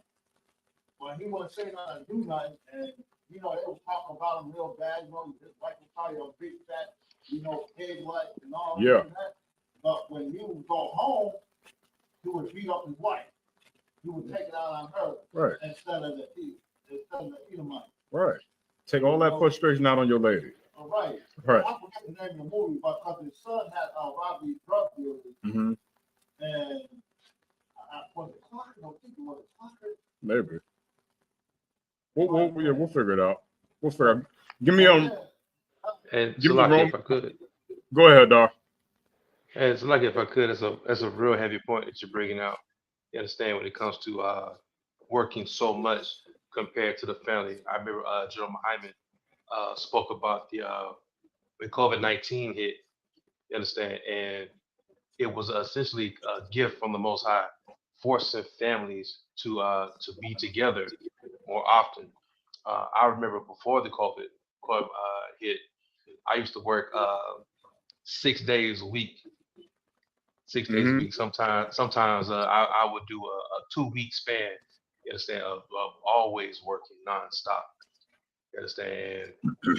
It wasn't until COVID hit that I realized how much I was missing. You know what I mean? Like just being around the family more. You understand? Just really enjoying each other's company. You understand? Just to see how our days progress together, being able to tell more stories, show more to each other. You know what I'm saying? And share more experiences. And now, ever since COVID, you understand? Like I'm not even the type anymore to try to do overtime. You know what I'm saying? They have to beg me to do overtime. And either they beg me, you know what I'm saying? I'm still walking off because I'd rather just come home and enjoy my family. Even if I am tired, you understand, I go right to sleep on the couch. But it's Right. because I'm with my family and I'm enjoying them as opposed to giving most of my energy to the slavery. Right. And that's that's a heavy point. Where I see Trooper Yakwaga bar up there. What's going on, Warrior Shalom? Y'all about Shemel Shabrakatha. No, yeah, Bashimi Shabarakata. Everything too wild, by the one. All right, come. We hitting on this topic tonight, fathers and sons. We want to make sure that we establish what a father is and make sure that we instill this zeal of leadership into our brothers, ones who are under us, meaning our children and our sons, and hopefully we can create better foundations moving forward. But it has to start with us, black men. It got to start with us. A lot of times you hear these sisters like, what y'all say about the brothers? Woman, we saying it now. Right. We've been saying it. I hope you're in the class. Tag a sister so that way, tag brother, everybody tag a woman. Tag a woman right now and tell her them Israelite niggas are talking about black men. Come on down. Have at it. So that way they could shut up and stop harassing us. We don't talk about black men. We're talking about slothful, lazy brothers tonight. Brothers that lack leadership and don't want to do nothing but sit up under you, and then you'll complain to us about how you need a strong man. Okay. Right. Give me Romans 12 and 11 real fast. Con. All right. The whole city church watching the class. Good. They need to watch it. I hope a whole city of Atlanta and the whole state of Georgia watches this class. Here we go. This is the book of Romans, chapter 12 and verse 11. Mm-hmm. Not slothful in business, Mm-hmm. fervent in spirit, Mm-hmm. serving the Lord. Keep going. Verse 12, rejoicing in hope, patient in tribulation, continuing instant in prayer. Verse 13, distributing to the necessity of saints, given to hospitality. Bless them which persecute you. Bless and curse not. So that first part, when we talk about slothfulness, right? We all know, and I said being slothful is unlawful. Right. It is very unlawful to be slothful. You can't be, when that brother said he's standing on business, right? That's what we got to stand on. We got to stand on business. We can't be slothful in business, man. We can't be, and that goes to brothers in the school right now. I'm talking to y'all, right? It's like we are the leaders. Right. Every brother in here of a rank has that many brothers underneath them in rank. Right. You cannot be slothful in your business with serving the Lord, man. That's right. The same amount of zeal you put into Esau's job, put more of it in here. Right. Put more of it in the truth. Right. If you go into Esau slavery more and you are serving the Lord less, there is a problem somewhere. We're not allowed to be slothful in this work that we do. Because if we are, then why the hell do we do it? Why even have rank? Why have it? If you're an officer of 50, okay, you slave, what else do you do to grow the truth? What else do you do to grow the truth? Okay. And you're an officer of 500 and 1,000 and all that good stuff. And you slave and you got a family. You got 2 ribs and 3 ribs and 14 families. Great. You slave. I got it. What else do you do within the confines of that other 8 to grow the truth? We can't be slothful nowhere because there's a younger brother underneath you looking at that and going, well, this brother doesn't do it, so I'm not going to do it. And once there's one bad, small, weak link in the chain, the whole chain falls apart. And we are not allowed to be like that. We are a tight unit. We are a family. All 5 fingers on the hand work. The 1 minute that one finger doesn't work, we are absolutely, now the other 4 got to make up for the fact that the other one ain't working. We can't do that. You understand? And knowing that, transfer that to your house. Take that knowledge and now bring it to your house. Bring it to the fact that you are a man. Go, am I doing everything that I need to do in order to even call myself a man? What am I not doing? Okay, I go to work. Man, I'm there all the time. Am I taking my lady out? Are we talking? Are we communicating? Is she battling something? Is there something that I need to do with her or do for her? I have a son. He's going through some stuff. What do I need to do in order to fix everything? Because make no mistake about it, brothers. There is one thing and one thing only that is our main responsibility aside from protection and aside from providing. Does anybody know what that one thing is? Go ahead, Rod. So like leading. Leading aside from that. Salaki. Go ahead, Troop. Serving the Most High and keeping the commandments. Here's what we do.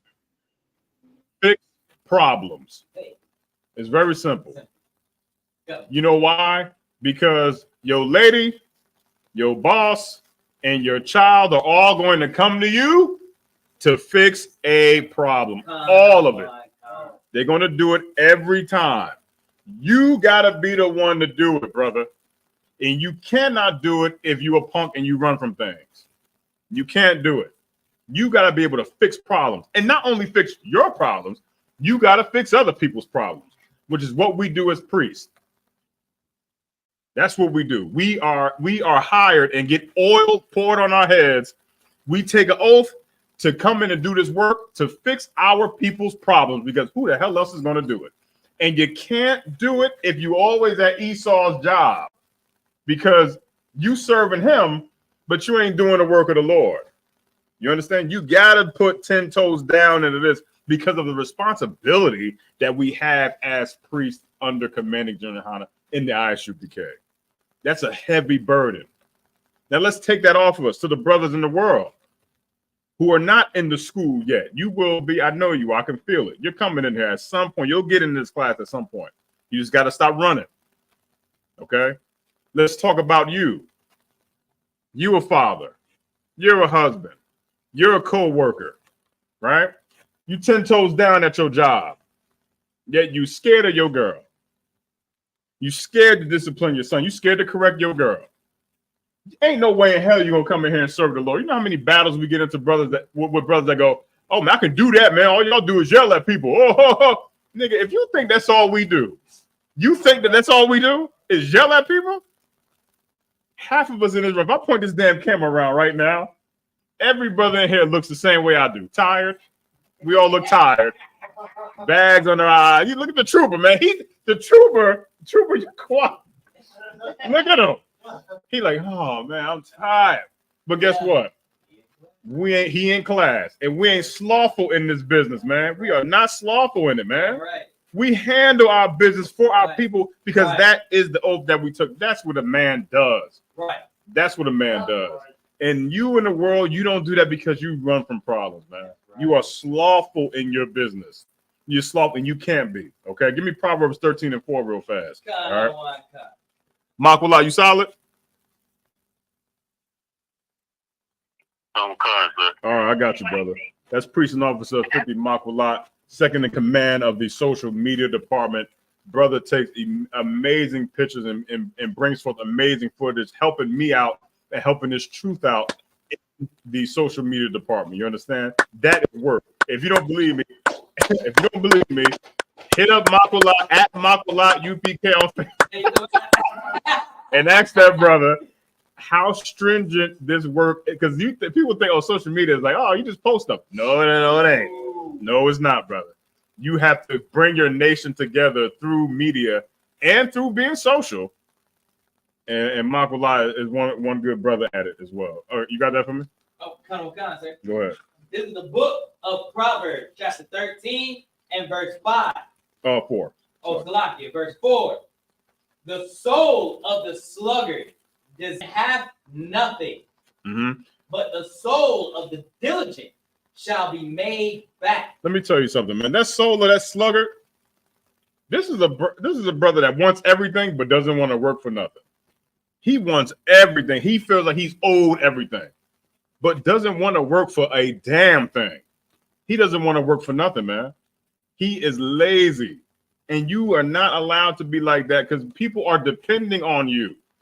You see what the world has come to because of the fact that brothers are lazy? If you don't believe me, look outside. Our sisters are going absolute mad. They're taking their clothes off. That's because not enough men are checking them. Our young boys are walking around with their heads down, chest all caved in. They wearing goddamn... For those of us who have sons and have children, is it just me or is their wardrobe all black? Everything is black. They don't got no colors anymore. They all drab and depressed, and they just down because not enough men, not enough fathers are being fathers. Men are not being fathers to these boys out here. You understand what I'm saying? You got to pick their heads up, brothers, and raise them from the dead because nobody did it for us until we got in here. Right. We have a job to do, and we're failing at that job, but we are absolutely excelling at being great co-workers, being great slaves to this plantation that we're in right now. We are great slaves, but we don't want to serve these young brothers that's coming up out here. We don't want to do that. Christ washed the feet of the disciples. Does anybody know why he did that? Go ahead. Lucky, sir. Because to be a great leader, you have to be a good servant. Exactly. In order to be a great leader, you first have to be a great servant. He's showing them like, yeah, even with my status of who I am, I'm doing this for you. It's like it's an honor for you to even be here. Right. I appreciate you. That's why most of us in school, you'll hear lingo like this. If I say Tawada, he was about to say it too. I like Makwala, you do an amazing job in the social media, man. Tawada. He'll be like, no, Tawada to you, sir. You know what I mean? I'm just following the man above me, blah, blah, blah. Like, nah, man, look. Tawada to you, brother. You understand what I'm saying? I'm getting down with this brother. Listen, man, this brother he's doing a good job serving. And then it's not like he can't call me. He'll call me and ask me for things because in reality, I'm serving him. I have to serve him. I have a job to do for him. Go ahead, Rob. It's real quick. Yeah, go ahead. The first time I met Commanding General Yohana was at the Nashville Cookout. And I saw him and I met him and I'm like, it's an honor to be in your presence, sir. Mm-hmm. And his response was, it's an honor to be in yours. Right. That's right. Like he was honored that I was there. Mm-hmm. Like that's the humility of a great leader. Like that's heavy, sir. That you said. Right. I'm telling you, man, it's a real thing. Like listen, man, it's his job. It's the brother's job over you to serve you. We do this work so that way you can see what it looked like and be right there. When I see Captain Tazariak doing amazing things and it's true, I'll be like, man, I can't wait to do things like that. I want to do that. You know what I mean? Because he's doing it as a service to show us that he can do it. So there ain't no excuse. And brothers, any period, like any brother that does something amazing, he's doing it to show you, like, yo, it could be done. Right. What is your excuse? Why you can't do it? And if you can't do it, what's the reason why? You understand? What is the reason why? And I get it. A lot of times, you know what I mean? Like brothers in this world, before they come into the truth, you got a talent, but you kind of scared to use it. Use it. The Lord needs it. Whatever talent you got, the Lord absolutely needs your talent, man. And you have to understand that. Let me tell you something. A lot of brothers will hear these stories about brothers going, oh, man, I don't know how to do this. I don't know how to do that. And I said it's skill and labor, right? Remember that from earlier? Got him. The Lord gave Moses a damn stick. I mean, come on, man. He had a stick. What is your excuse? Rob, plug this up for me. Go. Gave Moses a damn stick. And he was working miracles and wonders with a damn stick. You understand? You ain't gonna always have everything. You're not gonna always be knowledgeable in social media or knowledgeable with a camera phone or knowledgeable with books. I'm not book smart. Dropped out of high school, man. But certified paralegal. Go figure. Who'd have thunk it? Go ahead, Makwala. You got it, brother. Hey, come through us, man. If I could, we say what you're saying because you know I come from that. You know what I'm saying? Right. But, you know what I mean?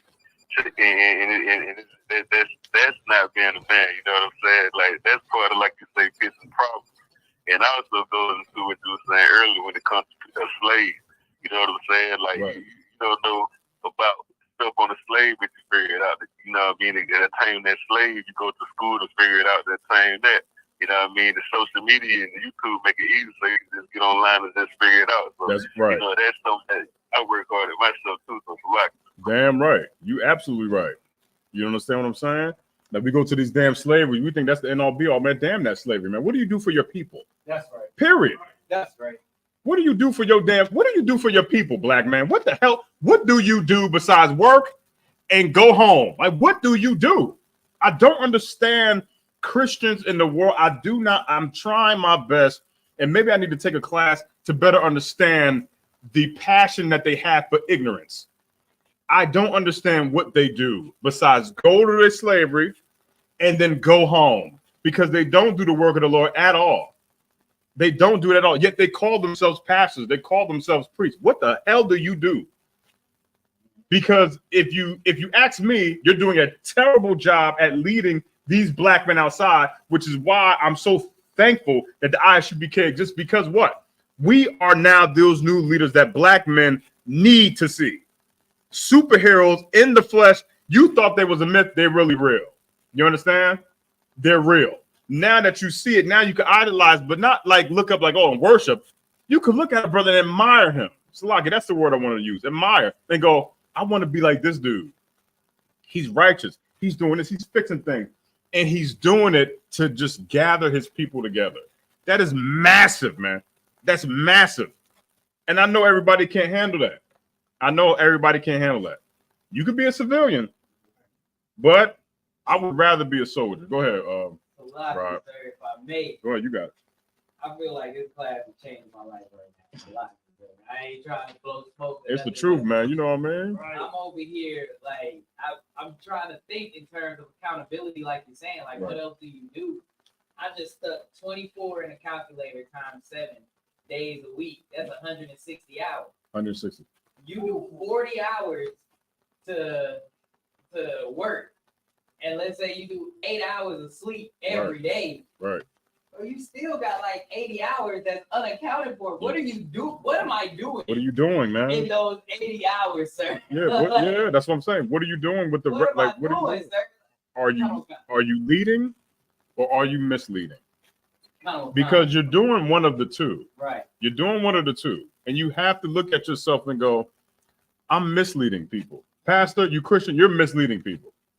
You're misleading them. You understand? You do absolutely nothing of any merit or magnitude in your little church where you go, which is why it is where it is, and people are leaving your church. You don't do nothing.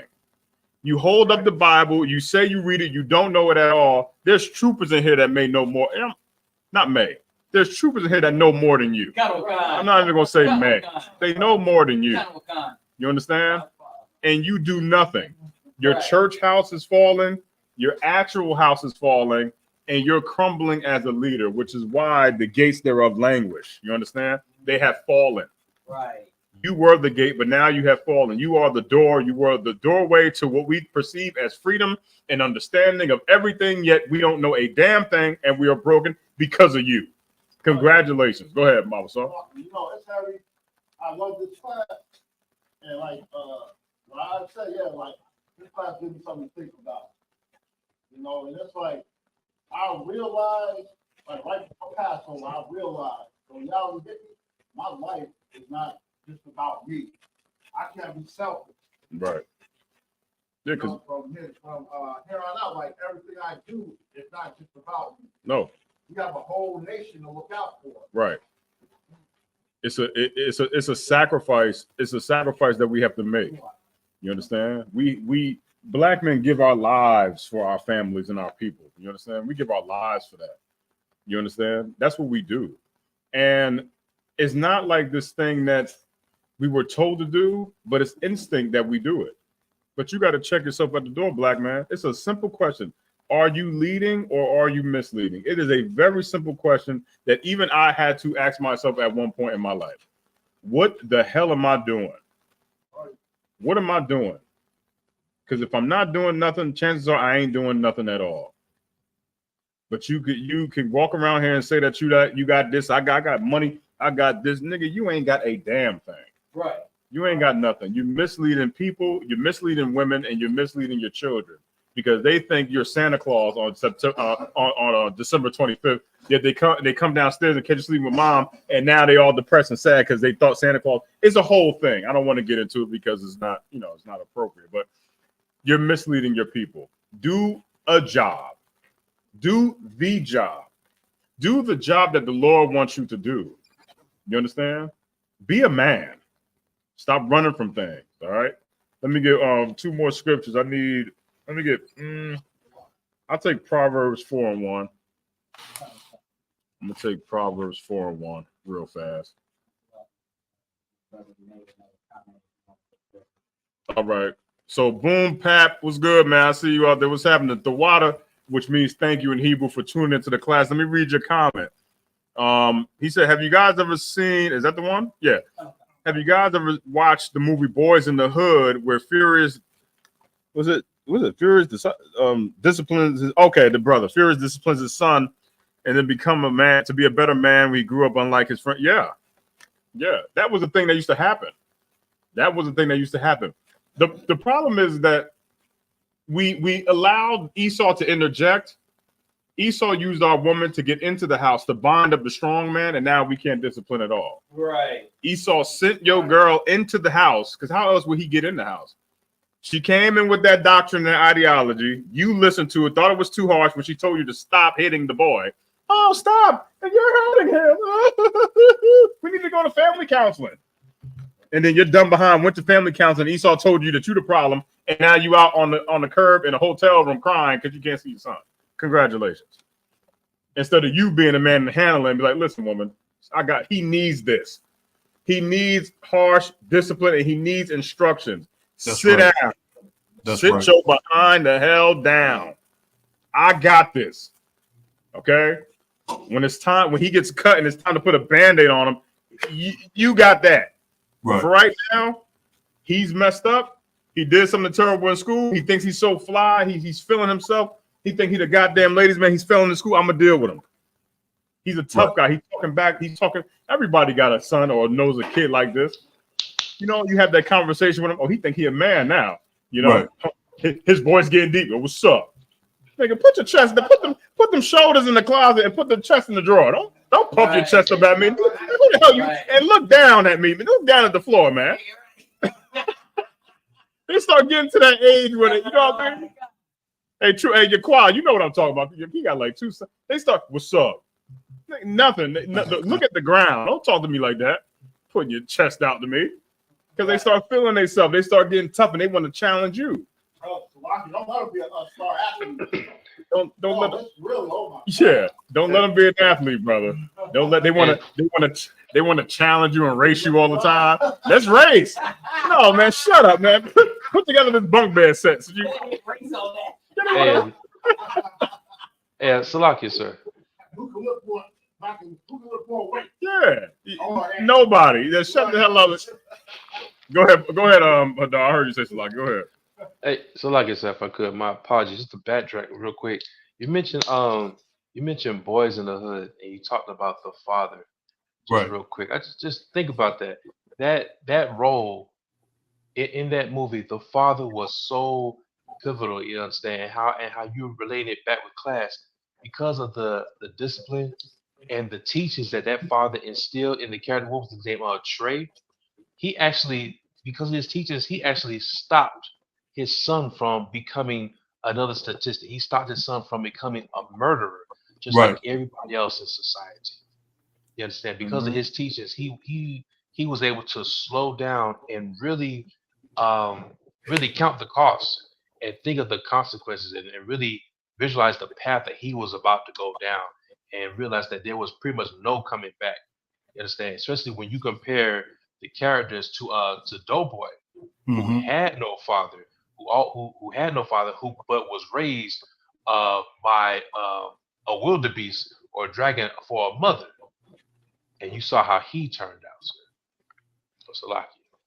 Oh yeah, for sure, hands down. Listen, make no mistake about it. We all grew up in a Boys in the Hood neighborhood or know of something like that.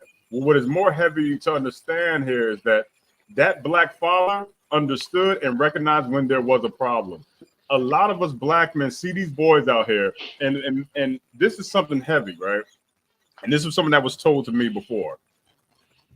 When you dealing with a young brother, like how that Lawrence Fishburne was dealing with Cuba Gooding Jr., we've been that age before. They have never been our age. So we know what they're going to do before they even do it. We know what this is like in the truth. When you have a younger brother come into the school, and all of us know how this works. You got a new brother come into the school, he a trooper or a young man, you know what he's gonna say, because guess what? You did it before. You went through that gamut. You went through that whole phase. I'm using that to be funny. You went through that whole time in your life, in your young life as a person in the truth, where you wanted to make an excuse because you wanted to still have fun. We know that's a familiar spirit. And Lawrence Fishburne in that movie, to his credit as a father, saw what the problem was and said, yo, you're not going down this path. Stay your behind home. But the kid gets rebellious anyway, obviously, like they do. But you're going to have a plan on how to deal with it. You're going to have a plan. That Cosby Show, I'm going to sit down in your room with Monopoly money. That Theo is a Christian. Let's just call it what it is. He's not Doughboy, and he wasn't damn no Cuba Gooding Jr. either. Okay? I'd rather deal with Eddie Winslow was a little bit more rough and rugged. He got jumped in the movie. I mean, in the show. So I'd rather deal with that type of dude. But you can't have soft conversations in a hard time. It's just not going to work.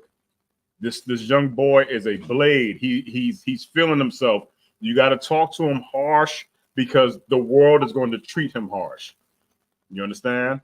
You can speak eloquently, but just know that there has to be a message that's given across. And also, too, Cuba failed because he didn't really come to the dad. The dad had to weed it out in him, which is another thing that black men do in the world. They keep it to themselves. They don't come out, hey, dad, can we talk? I got a problem. We got to read it on their face. We got to see it. You understand? So this class is not just about the father. It's about the son, too. The son has a role to play, too. Don't be a punk and feel like you can't go to dad or dad is going to scorch you if you go to him. Go to him and talk to him and see what's going on. But sometimes they run from dad because dad is a little bit too harsh, so they'll go to mom instead. Some brothers like the mommy spirit because mommy she's going to cover you and hold you when you're talking to her about the problem. Dad is going to sit down. Dad is going to check you. As soon as you bring that problem, he's going to be like, you need to do X, Y, and Z and man the hell up. Halak, what you got? Salaki had one. I believe that was Trooper Yaquar. Okay, all right, my bad. Salaki, I can't see over there. Go ahead, Yaquar.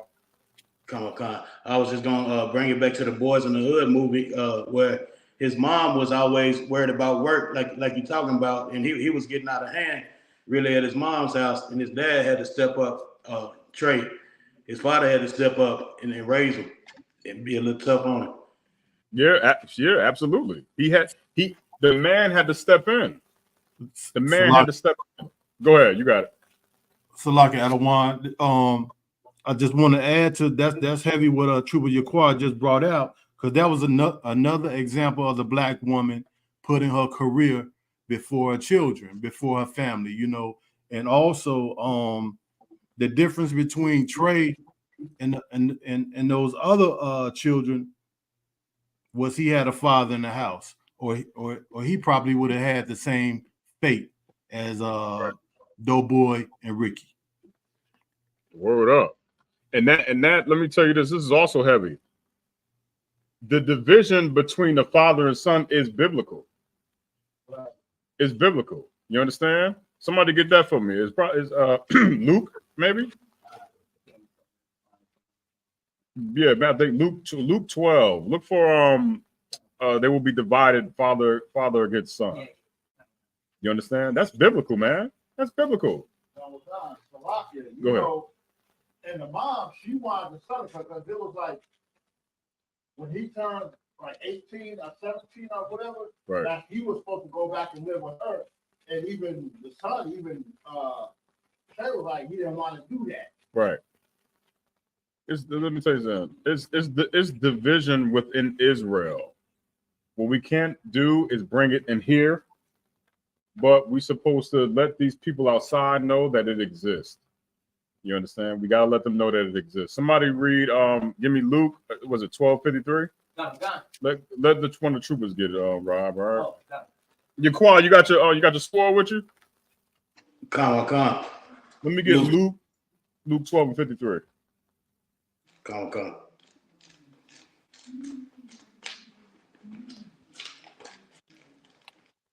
Yeah, this ain't nothing new. We know this already. You understand? For the sisters that are tuning in, Shalom Yahweh Shemal and Thaba Hashem Yahweh Shah.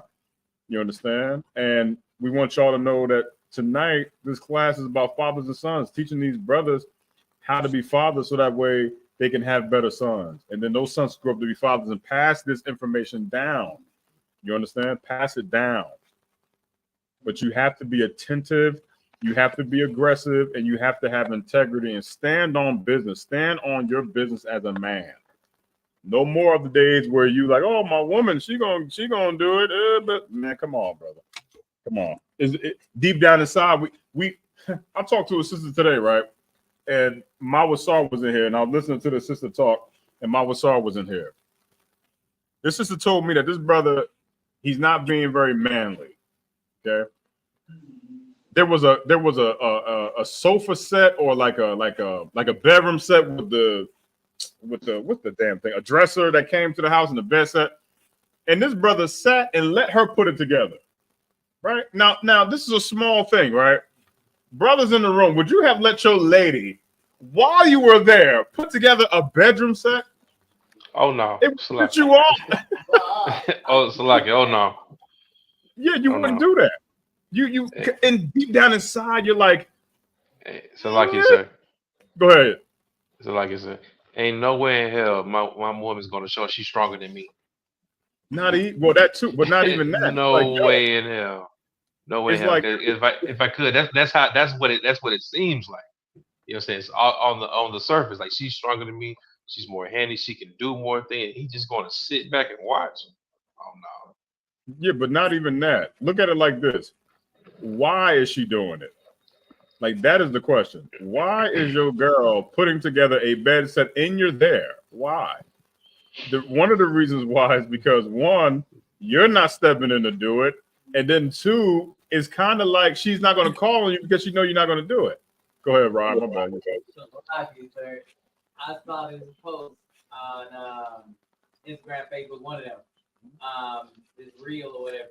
It showed a dude sitting there watching TV with like a plate of food in his lap. Yeah. And the woman walks behind him with a ladder and like a drill and is heading up the stairs, and you just see him like deflate, put his food down, and he's heading upstairs. Yeah. That's how it is for me, because it's like whatever you're about to do, it ain't gonna be right. It ain't gonna be right. And to me, it's almost like she's provoking me to do it. It's like, all right, you got it. You got it. Like she like with women, a lot of times they women, and of course you brothers know this, women deal with time. Like they revolve everything they do around time. They got to be married by a certain age. They got to have kids by a certain time. They got to be graduated, have 2 degrees by a certain time. Right. If she asks you about the garbage, in her mind, it has to be taken out right now. Right. Men are kind of like, and I know y'all agree because we all have this problem. Go. Men go, I'm gonna take it out. I got it. Yeah, right. Like I got you, but small things like that in our household. People are arguing about garbage, right? If I say I got it, I'm gonna get it. Right. Your woman is she's impatiently waiting. She goes, she looking at her watch like, oh, it's 5 minutes. Oh, well, when is when? When is now, right? Yeah. Woman is when I get up and go do it. That's when I'm doing it. They revolve everything around time, right? So we don't move. We don't move with time. We just gonna be like, yo, I'll do it when that's the part of being a man. But nonetheless, we're gonna do it. Just wait. So with the latter thing, she's doing it because she wants to. She's like, okay, she wants you to speed it up. But listen, put it down. If you want to do it, go ahead and do it. But put the damn ladder down. Go ahead, Hadar. I saw you say something. And so like a lot of times those women, how you mentioned earlier, you understand, sir, looking for a plan, waiting for the plan. So even when you say that, yeah, I'll take the trash out. No sweat. You know what I'm saying? They're looking for the guidance. They're looking for the plan. Okay, so now is he going to take it out 10 minutes from now? Is he going to take it out an hour from now? Just to say that, okay, that is the plan as opposed to being so ambiguous. Yeah, you gotta, it's like, I got it, I'm gonna do it. Mhm. Anyway, give me your quad, give me Luke, you got it for me? Come. All right, go ahead, read it, brother. Luke 12, verse 53. The father shall be divided against the son, and the son against the father, the mother against the daughter, and the daughter against the mother, the mother-in-law against her daughter-in-law, and the daughter-in-law against her mother-in-law. Let me tell you something. Division amongst our people is real. It's a real thing. Every sister I know has a problem with her mother. They have an issue with each other. Every brother I know has an issue with his son. You understand? It's a thing that exists in Israel. Right. We have this issue. But what we need to do is understand the two dynamics, understand what we need to do as fathers to sons, and what the duty of a son is to a father. The son's duty is to listen to the instructions of the father. That's also a precept. Now, when it comes to the father, you got to give instructions. You understand? That's the only way that the dynamic works. Right. That's the only way that it works. If you give an order to the son and the son doesn't listen, what happens? Now we have a problem. Right. Now we got to find out why. You understand? There has to be. Go ahead, Qua. I'm sorry, sir. I'm waiting till you finish. No, go ahead, go. You got it. Come. I was gonna say, like, my sons, we close because I was firm with them. Even, you know, I used to get like have to stand on one leg and stuff like that when I was a child. Like I got punished pretty toughly as a child. So I told myself that I wasn't gonna whoop them. So I ain't never put my hands on them. But what I used to do is use that voice on them, and that voice is like a belt. But I use that voice on them so strong. But at the same time, I always, like, you know, I always, the things I went through, I just try to beat up for them. Like, you know, my daddy left me when I was 6 months old, and I ain't never seen him a day in my life. But that right there made me lock it on to my sons. But what you're saying is heavy. But it took a, like, if I wouldn't have been firm with them, they wouldn't respect me, and that would have caused problems. They wouldn't be in the truth right now today. For sure. Damn right. Damn right. That's all I was gonna say, sir. Damn right. They would not be in here today if it wasn't for you, brother. They would not be in here today because you did what the Lord wanted you to do with your sons, which is to be a man and be a father to them. Now I know you got a son, right? Brothers have sons, and your son, because of the society that he lives in, can't handle harsh talking to. He can't handle harsh language. So yeah, do you have to pull back a little bit? Just a little bit, but not a lot to the point where they don't respect you anymore. Because if you pull back anymore, you're going to sound like mom. Right. You understand? We have that authoritative tone for a reason. We don't have, oh, hell no, hell. You raising a kid and you telling him it's okay to be like this and timid. What the hell you think a woman going to do to him when he get older?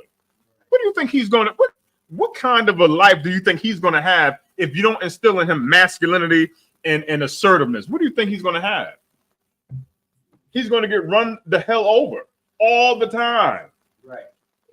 Because you're teaching him the very thing that you know, which is to be weak and to be a punk. Don't do that, man. Look what's happening to our boys out here, bro. Give me Proverbs 4:1 real quick. You understand? But that division, when we read in Luke 12 and 25, that's an actual thing that exists amongst our people. It's in the Bible. It's there. And you can't refute that. Right. You understand? You cannot refute that. Tag a sister, hit the like button, for God's sake. Tag a sister and tag a black father, man. Please. Let them in on the gag, brother. Let them in on this right now. You understand? We're talking about black men tonight. Because we all black men in here. Go ahead, Rob. You got it? Go. This is the book of Proverbs, chapter 4 and verse 1. Listen closely. Go ahead. Hear, ye children. Hear, ye children. Keep going. The instruction of a father, and attend to know understanding. Let me tell you something. The instruction of the father, pay attention, man. You're going to gain understanding from this instruction. Instruction is different than a teaching. Instruction is, I need you to do this, this, this. That's instruction. That's instruction. You understand? Do not murder. Do not do this. These are instructions. You're given a lesson. You're given a structure. If you don't give that to your son, or if you don't give it to a brother under you or something, these brothers in the street need that. They need instruction. They need guidance, because that guidance leads to understanding. Keep going. God. Verse 2, for I give you good doctrine. Forsake you not my law. Do not abandon it. Do not abandon and leave your job. Right. Don't abandon this job that we do. We, as priests of the ISUPK, are set a little bit different from brothers in the world. We have oil poured on our head. We took an oath to do a job. Don't abandon your job. That's right. If you don't quit Esau's job, don't quit this job. You love Esau's job so much, and you'll fall faint in this one. Don't fall faint in this one. You want to say something, Rob? Okay. Yeah. If you can stay in that, you can stay in this. Don't be weak, man. Right. Don't be weak. Fathers and sons, man. It's an important dynamic that we need to have and understand. That instruction that we're giving you is because we love you, brother. That's right. It ain't because we hate you. Right. It ain't because we want you to fail. It's because we want you to win. We want you to win, and we want your family to win. We want your son to win. That's the next generation of you. That's your lineage. That's your line. You understand? That's why we even here. We're not in here because we just hanging out. It's not a hangout. I had a sister text me tonight. She said, "Good luck on your men's club topic tonight." I said, "What men's club? This is not a men's club. Right. We don't. This is not like where we come and we shoot pool and have a good time. We do a lot of work in here, man, which is why we're tired all the time. But that's a small sacrifice to us because of the bigger dream and the ideas, which is to gather our people together. Right. Zephaniah 2 and 1. You understand? That's a big deal. And that's a greater deal than your slavery. That's a greater deal than selling drugs and going down to club, whatever the hell is downtown. Because doing all that, that's fun. But this job, we love to do it, which is why we take the oath. That's right. That's why we do it. And if you can lead your people, you should be able to lead your family. Right. You understand? If you are not leading your people, then you can't lead your family, and then you will be misleading everybody. Which is the reason why we have to have this class in the first place. Yeah. That's right. That's why we have to have this class. Don't mislead your people. Be a leader to your people, black man. Stop making up excuses. Stop being scared. Stop being weak. It is high time to be a man, because when Christ returns, he needs soldiers. He needs that. And if you are not ready to be a soldier, go be a civilian. That is perfectly fine. You can support from the outside. But the minute you come in here and you get that oil put on your head and you get anointed and you get raised up, it's time to be a soldier. Put up your boots, tighten them up, oil them up, do whatever the hell you got to do. Put your armbands on, put your war scarf on, because it's time to go to war. We don't wear all of this because it looks cool. We wear it because we wear warlike apparel because we're in a damn war. That's right. If you wearing warlike apparel but you running from war, go wear civilian clothes like a regular civilian. That's right. Go do that. That's better for you. You need to wear the attire of what you are. You understand? But in here, we wear warlike apparel because this is where warriors dwell. Go ahead. Go put fringes on your shirt. Go put fringes on the bottom of your shirt. You understand? Look like, yeah, go wear purple. Go look like a hotel lamp from the 60s. Go ahead. You got it. I got a precept out of one if I could, sir. Yeah, let me hear it before you say you got it. Let me hear it. 1 Timothy. What is it?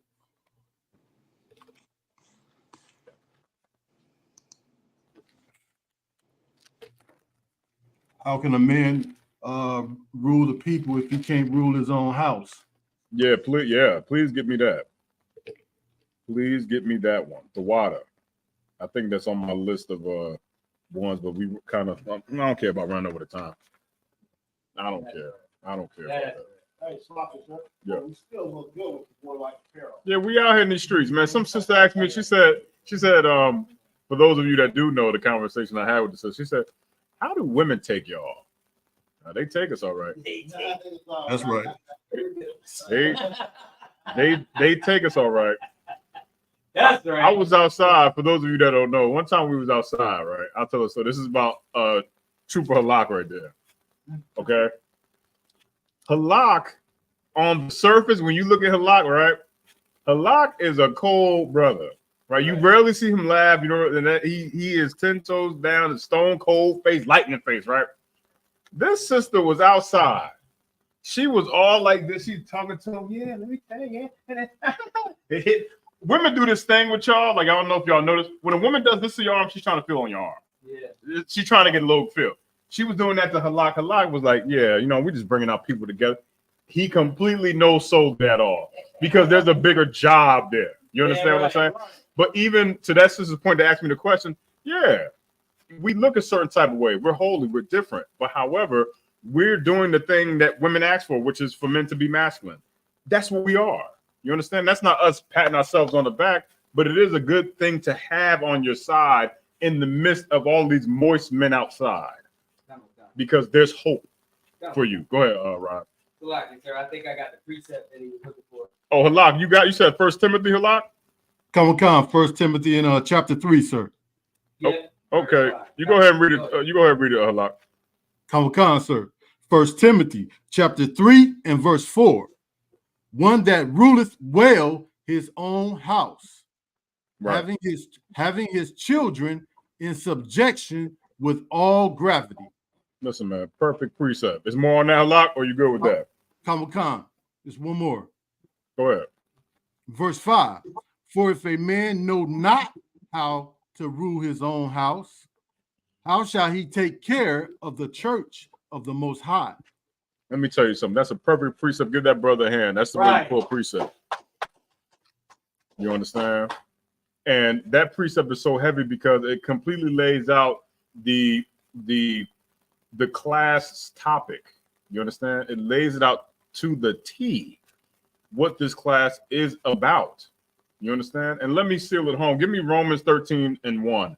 Let me seal it home. So Halak, you had that one, right? The brothers in the world, even that fits the brothers in the truth too. Make no mistake about it. But let me show the world something, right? When you come into the truth, you're supposed to obey the orders.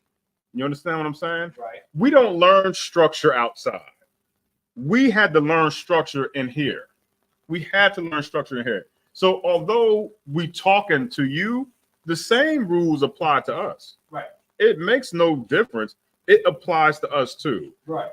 If we come in here and we get anointed and we take the oath and we don't follow no orders, that means we ain't following the Most High. If you don't follow a brother over you, you can't say that you follow the Most High. You understand? Right. So it's more stringent for us because we took an oath to serve you and to bring you in here. But I'm trying to make the connection, the connective tissue, so that way you can understand that it's a little bit heavier. You understand? It's a little bit heavier. Go ahead and read that when you got it. God. This is the book of Romans, chapter 14 and verse 1. 13 and 1. 13 and verse 1. Let every soul be subject unto the higher powers. Let every soul be subject to the higher power. We have brothers to answer to. Right. You understand? We have brothers above us that we have to answer to. It's a real thing that exists. Every soul answer to the higher power. That brother above you, got to answer to him, man. That's you right. have to do it. That's right. You have to. Okay? Keep going. God. For there is no power but of God. Mm-hmm. Keep going. The powers that be are ordained of God. These powers that be, the authority that you see is ordained by the Lord. That's right. We don't get these ranks, these officers of 50 and 500 and 1,000 and 5,000 and 10,000 and 13,000, then the generals, right?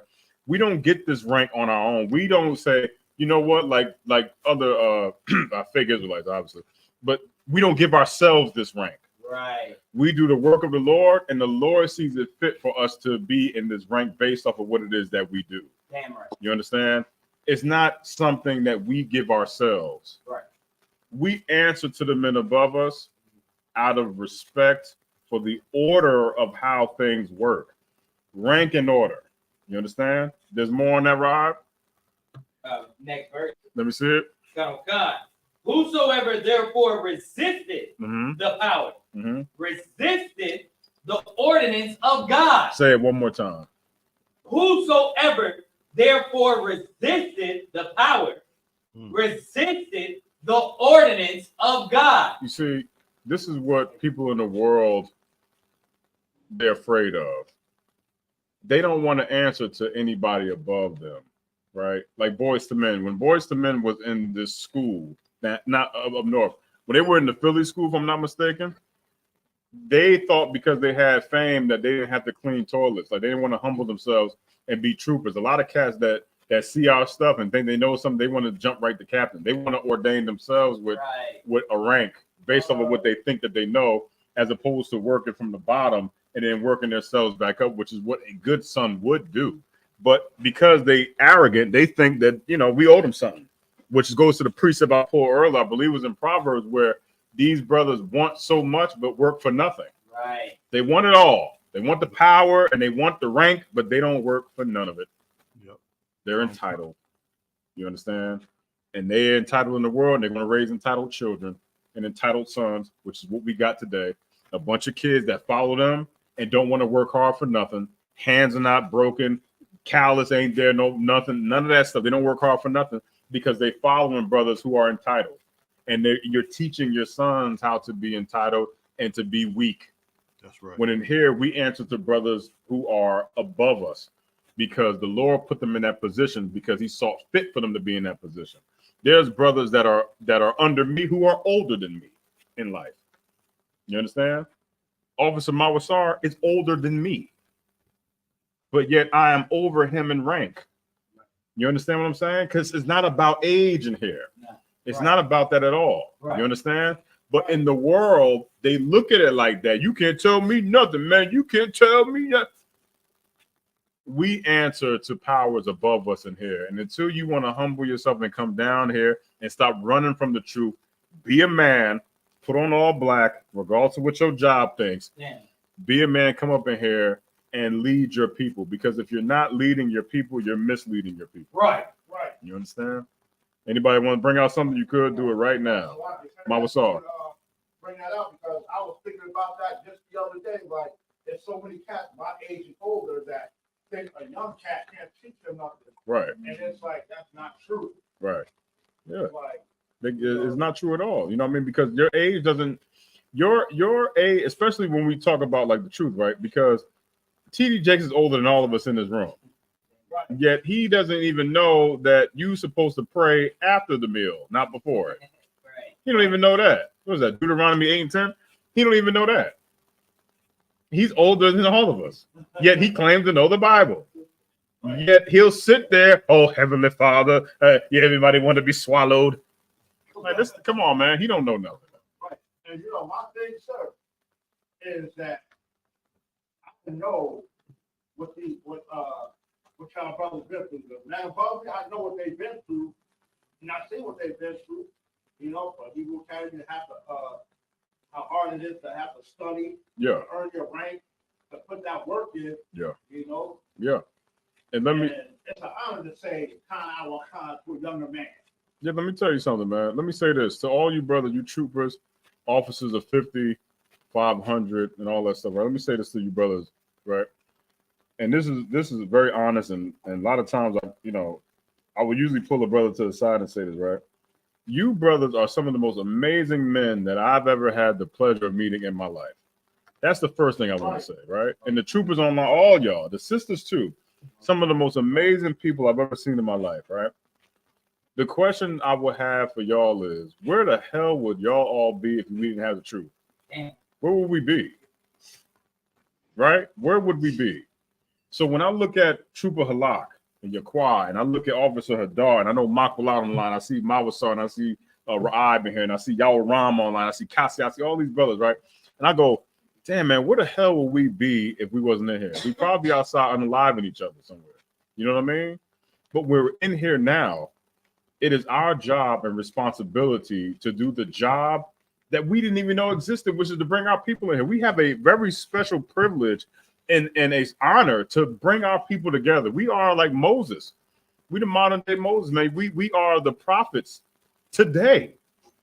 We got to get these people in here, but we cannot get them in here if we're going to be slothful. We ain't going to be able to do it. That's right. We're not going to be able to do it. Put your zeal into your office. Troopers, do it too. You can't battle, but tell somebody you know at your slavery who's ever asked you to come into church, tell them to bring their ass in here. I got something for you. Right. I got something. When I was a trooper, I used to forward videos to my boss.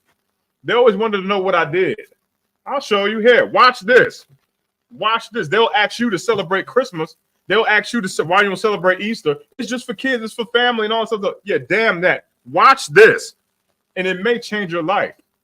You understand what I'm saying? We took an oath, and it's high time that we take the oath extremely serious. We can't fall back and get lax on this oath. We can't. We have a job to do. I want to get out of this captivity. I don't know about y'all, but I want to get out of here. I don't want to be in this captivity anymore. Right. And I'm going to work until my eyes fall out in order for us to get up out of here. I'm taking my oath serious. I don't care about losing no woman. I don't care about losing no job. I do care, however, about losing a brother. Right. I care about that. Right. You understand what I'm saying? So it's all you brothers, especially to the men above me. I love this truth, and I want to see it flourish. And with that, pass the class off to Preaching Officer Mawasar.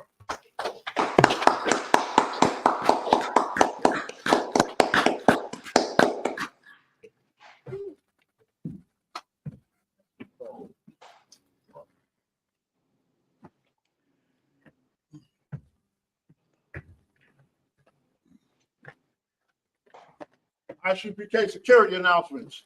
We are the ISUPK, started out of 1 West 125th Street, Harlem, New York. Rule for a new brother and sister. When a new brother or sister comes into the school, they are off limits for 6 months. They are to be saluted only. They are here to shed themselves of the world. If they need transportation, the teacher will arrange it. After 6 months, if a brother or sister has an interest in a particular person, he or she must get permission from the head to speak to a brother or sister. There's another 6 months in which the brother and sister will court each other. After this 6-month period, the brother and sister will get permission from the head to marry. Tithe, which is a commandment, Numbers 18 and 21, Malachi 3, 8 through 10, means tenth in the Hebrew, my extra, 10% of every penny of any increase the Lord gives you. Give to the treasury department or teacher. Priest fund, free will offering for priests, not mandatory. Whatsoever amount you would like. Upcoming holy convocation is the feast. What we in the feast of first fruits. You can find that in Leviticus 23, 10 through 22. Oh, and for Black, Hispanic, and Native American Indians who make up the 12 tribes of Israel, we have a cookout in Atlanta the week of July 6th. You're all invited. No heathens.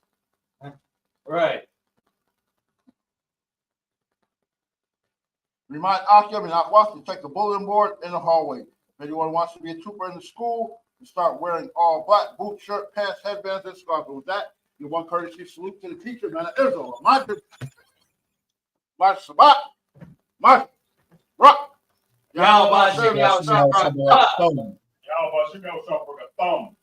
And we said translated from Hebrew to English is Lord, bless you in the name of Christ. Yamatat, hands down. Give one courtesy salute to the sister down line. Man of Israel, Amashim, March Sabat, March Rock, and we said translated from Hebrew to English is Lord, watch over you in the name of Christ. Yamatat, hands down, class dismissed. That's right.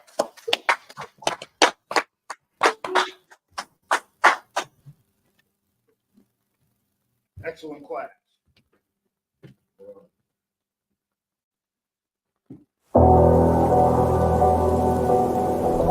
I got you.